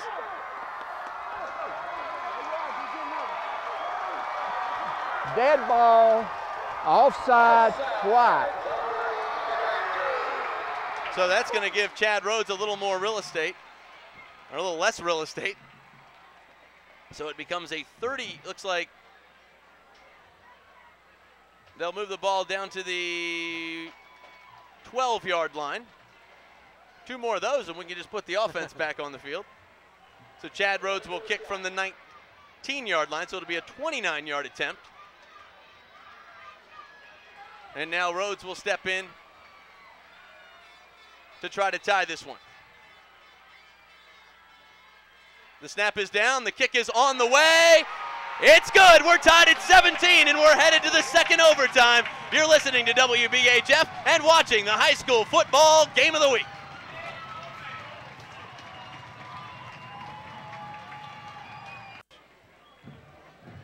All right, Scott, we head to the 2nd overtime, and we do have one question that you and I were just discussing off the air. At some point, you're not allowed to kick your extra point. You have to go for 2. Now, whether or not it's after the 2nd overtime. I think it's after. It's after the 2nd time. So should either team score a touchdown here, they would then be able to kick their extra point. If we're tied up after this one and we go to another one, if a touchdown is scored, you have to go for 2. This is just like the collegiate rule with 2 exceptions. You start from the 15-yard line and the defense can't score. Because in the collegiate game, the defense can actually score and end it early. And now we'll go down to the other side of the football field for the 2nd overtime period. I saw that actually happen one time. Clemson had scored first, and I can't remember who they were playing now. It was in I think it was the 95 season. I can't remember who they were playing, but I remember they ended up hitting a special number because the defense scored. And there you see a wide camera shot. And now the Hurricanes going in the direction that they went against Carrollton, and they'll get the ball first this time. Something a little different as they bring their offense onto the field. So the student body is now coming down and assembling over on the right side of the stadium adjacent to the press box. if you're looking in the press box.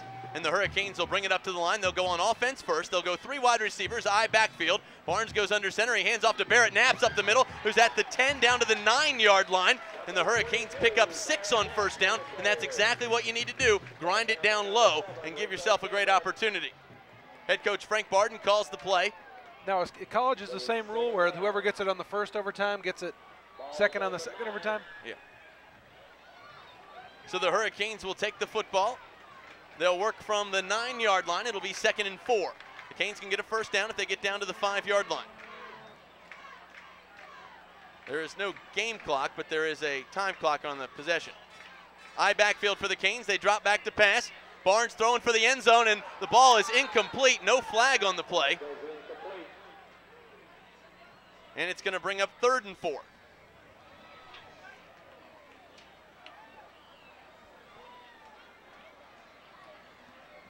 Alan Barnes again gets the call from the sidelines, and head coach Frank Barden. After this possession, any touchdowns would be required to take a 2-point conversion. So in the 3rd overtime, if it was to go that far, that would be the play. 17-17 your score. Cartersville bringing it up to the line. We're here in the 2nd overtime. 3 wide receivers set, 2 to the left side of the formation, 1 to the right. Alan Barnes goes under center. This time he's going to run the option down the line. He keeps it up the middle. He dives across the 5-yard line. He's got the first down, and the Hurricanes are knocking on the door. Great heads-up play by the senior quarterback. This kid has had a dream season, Scott. I didn't have a chance to even mention it. The snap on the 2nd field goal attempt by Rhodes, the one that sent us into this overtime, that snap was a little high. Barnes is the holder. He was able to snag it and get it down so Rhodes could put it through. He does the big things and he does the little things.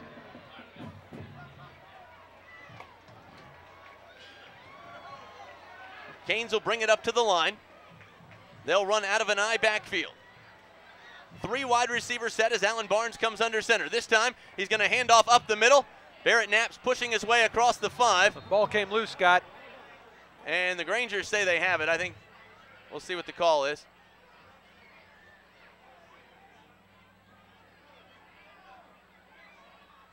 And they do have it. So the Grangers have taken over there, and now they just need a field goal. So the Canes defense is going to have to play tough now. Tough break for the Canes. Barrett Knapp's got the call up the middle and unfortunately couldn't hang on to the football that time. Tough break for him. You know, it's tough when he hasn't been in the lineup for so many weeks, and fortunately a tough break for the Canes. So the Grangers will start on the Hurricane 15-yard line in the 2nd overtime, and now the Canes are going to have to come up big defensively. Grangers will bring it up to the line. They'll run out of the wing tee. One back in the backfield is Ricky Tucker, and they'll push it right through the middle up to the 10-yard line. Scott, I think they're going to do that till they're stopped and then bring their kicker on here to try to win this one.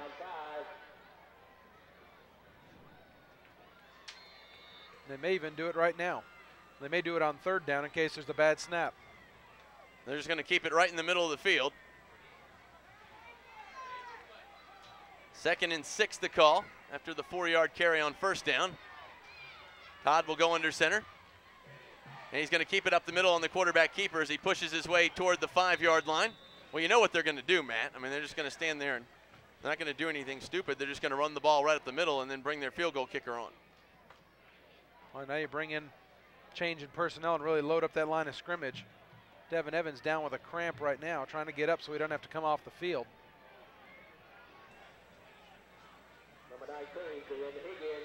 They're changing personnel. Yeah, they're going to have to call a timeout right now. They've got about 20 guys out on the football field.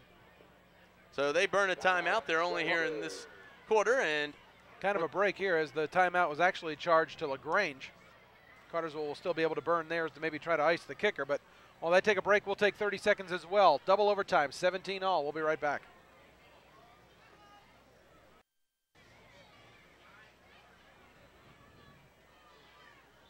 It is a 3rd down.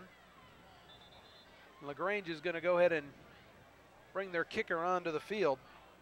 Ben Higgins has shown a strong leg. They've run plays to keep it right in the middle of the field.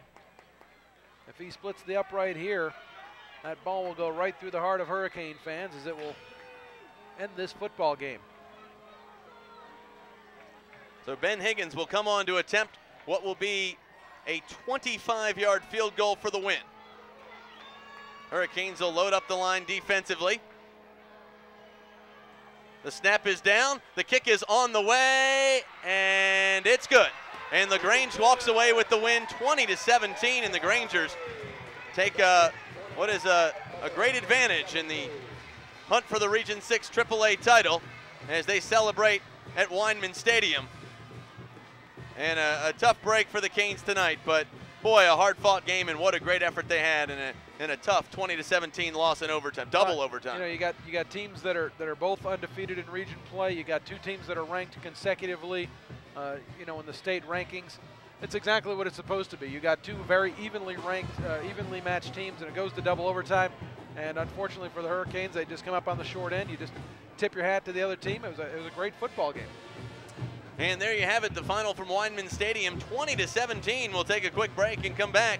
You're watching the high school football game of the week and listening to WBHF AM 1450. We'll be right back after this.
And welcome back to Weinman Stadium. You've been watching the high school football game of the week, a production of Workhorse Video Productions and WBHF Radio. And a heartbreaking loss for the Hurricanes, 20-17 in double overtime here at Weinman Stadium, and a tough way to lose this one. We'll recap the scoring quickly on their opening drive in the first quarter with 8:33 to play. Thad Todd hooked up with Demario Ford on a 53-yard touchdown pass. That made it 7-0 Grangers early. Then in the second quarter, with just 12 seconds remaining in the half, Alan Barnes hooked up with Terrell Johnson on a 3-yard touchdown pass. As the Hurricanes drive the length of the field, they tie things up at 7. It looked like they were going to go into the locker room with that score, but unfortunately, with just on the last play of the first half, Thad Todd hooked up again with Demario Ford. Looked like a carbon copy of the first touchdown pass. He connects again. That made it 14-7 right before the break. Then in the third quarter, the Hurricanes put together a nice drive. They go the length of the field, actually 79 yards on the drive, capping it off with a 13-yard touchdown pass from Alan Barnes to Roman Gilliam. That tied things at 14. It went back and forth throughout the fourth quarter. Nobody could score. We go to overtime. The Grangers lose the toss. They have to settle for a 37-yard field goal by Ben Higgins. That made it 17-14. Then the Hurricanes line up for what would be a 30-yard field goal. It doesn't go, but one of the Grangers is offsides. We come back. They line it up from a 25-yard kick. Chad Rhodes says no problem. He splits the uprights, and the Hurricanes are into the end zone. That made, through the uprights, that made it 17-17. Then we go to the second overtime period, and that's where the Hurricanes got the ball first. They drive down to the 3-yard line. They have a costly turnover down there, and then the Grangers turn around. They kick a 25-yard field goal for the win by a very good kicker in Ben Higgins. He splits the uprights, and yeah, good teams have good kickers, good teams have good defense, and the Hurricanes really shouldn't hold their heads. Obviously a heartbreaking loss tonight, Matt, but a very, very well-played game on both sides of the football for the Canes, and you take away 2 big plays, and they really dominate this game from wire to wire. Certainly do, and like you said, evenly matched teams play a close game into double overtime, and when you get that deep into it, it's who's going to catch the one break, and it just so happened that it was LaGrange to do that. Let's take a look at some of the stats for tonight's game. Thad Todd had a touchdown pass, actually had 2 of them, both of them to Demario Ford. He ends the evening 7 of 14 for 165 yards. Remember, 106 of those came on those 2 touchdown passes. So other than that, he really threw for very little on the ground. Thad Todd had 6 carries for only 1 yard when you factor in all the sacks. Justin Patterson, 11 carries for 19 yards. Ricky Turner, 19 yards on 9 carries. Terry Hubbard, 16 yards on 4 carries. And Demario Ford carried it once for 8 yards. Of course, he did all his damage with the 2 receptions for 105 yards. They end up the game with 63 yards on the ground, 165 through the air. A total of 228 yards of total offense for LaGrange. For Cartersville, Alan Barnes finishes the evening 11 of 24 for 154 yards. He did throw for 2 touchdown passes. On the ground, he was a net of -9. Was sacked several times. Looks like 1, 2, 3, 4, 5, 6 sacks on the night against Barnes. Chris McClendon, 14 carries, 29 yards. A.T. Barnes, 1 carry for -2. Antoine Sams, 3 carries for 8 yards. Barrett Knaps, 9 carries for 29 yards.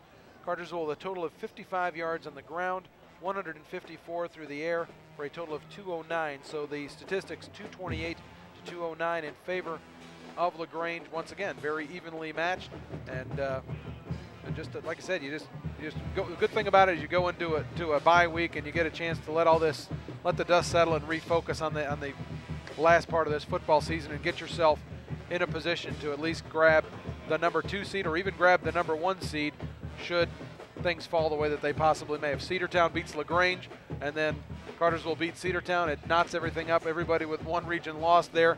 And then you start going to tie breaks, and remember the Stevens County win. That plays a part. Cartersville with the only team, I believe, with a triple. Well, actually, let's see what Cedartown, pretty smart, and they obviously I think they had scheduled Towers, I believe, which may have been a AAA win. We'll have to look at that, but that's a long way down the line. We don't need to worry about that right now.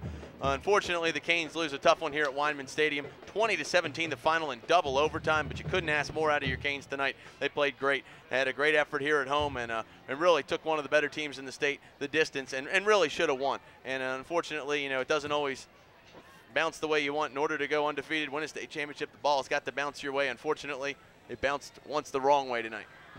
We'd like to thank some of our sponsors for tonight's game on television: the Cartersville Medical Center, Badcock Home Furniture and More, Bartow County Bank, Wynn Pontiac, Century Bank, Bodyplex, Quiznos, who provided tonight's pregame meal for the staff, Sports Max, the Bartow County Animal Hospital, First Presbyterian Church, Pal's Car Wash, Georgia Power, U.S. Industrial Supply, the Daily Tribune News, Mission Tire, Arco Ideas and Designs, the Blue Sky Car Wash, RPM Performance Parts, Crescent Bank, Car Audio Sensations, North Metro Tech, City Motors, The Cutting Edge, and Owens Hardware and Sporting Goods out of Rome. And that is our sponsors for television. We also have community partners for our radio broadcast. Thank you very much, Scott. They include Daring Events, Catering and Restaurant, Edward Jones Investments, Pal's Car Wash, Taylor Farm Supply, United Bank and Trust, One Day Sign, the Daily Tribune News, Governor's House, Unity Bank, Shaw Hankins Insurance, Moon River Cafe, Adelphia, Crescent Bank, Thompson Honda, Discount City, Bartow County Bank, Parnick Jennings Funeral Home and Cremation Services, Cartersville Medical Center, Owen Funeral Home, Century Bank, and McStats Printing and Peachneck Communications. When we're on the road, they give us a cell phone to go there to be able to bring the game to you. And for radio folks, Brian Candy back at the studio. We'll have the GNN Friday finals. And I want to thank our radio producer, Todd. And Scott, I'll see you in a couple weeks. Kane's going to take a week off, and I think I'm going to do the same. All right, also like to thank everyone for tuning in tonight. And again, we will see you 2 Friday nights from now when the Hurricanes travel to Pepperell. That'll be a road game, and of course you can catch all the action live right here on WBHF AM 1450, starting at 7 o'clock with the pregame show, as all the play-by-play will immediately follow. Well, that's going to do it for this broadcast from Weinman Stadium. Again, we'd like to thank the crew for tonight's game: Cheryl Kennedy, Jason Woodside, Brandon Brantley, Paige Brantley, and again, Brian Canny back at the studios of WBHF. I'm Scott Singer along with Matt Santini and Todd Santini saying good night. We'll see you again in 2 weeks.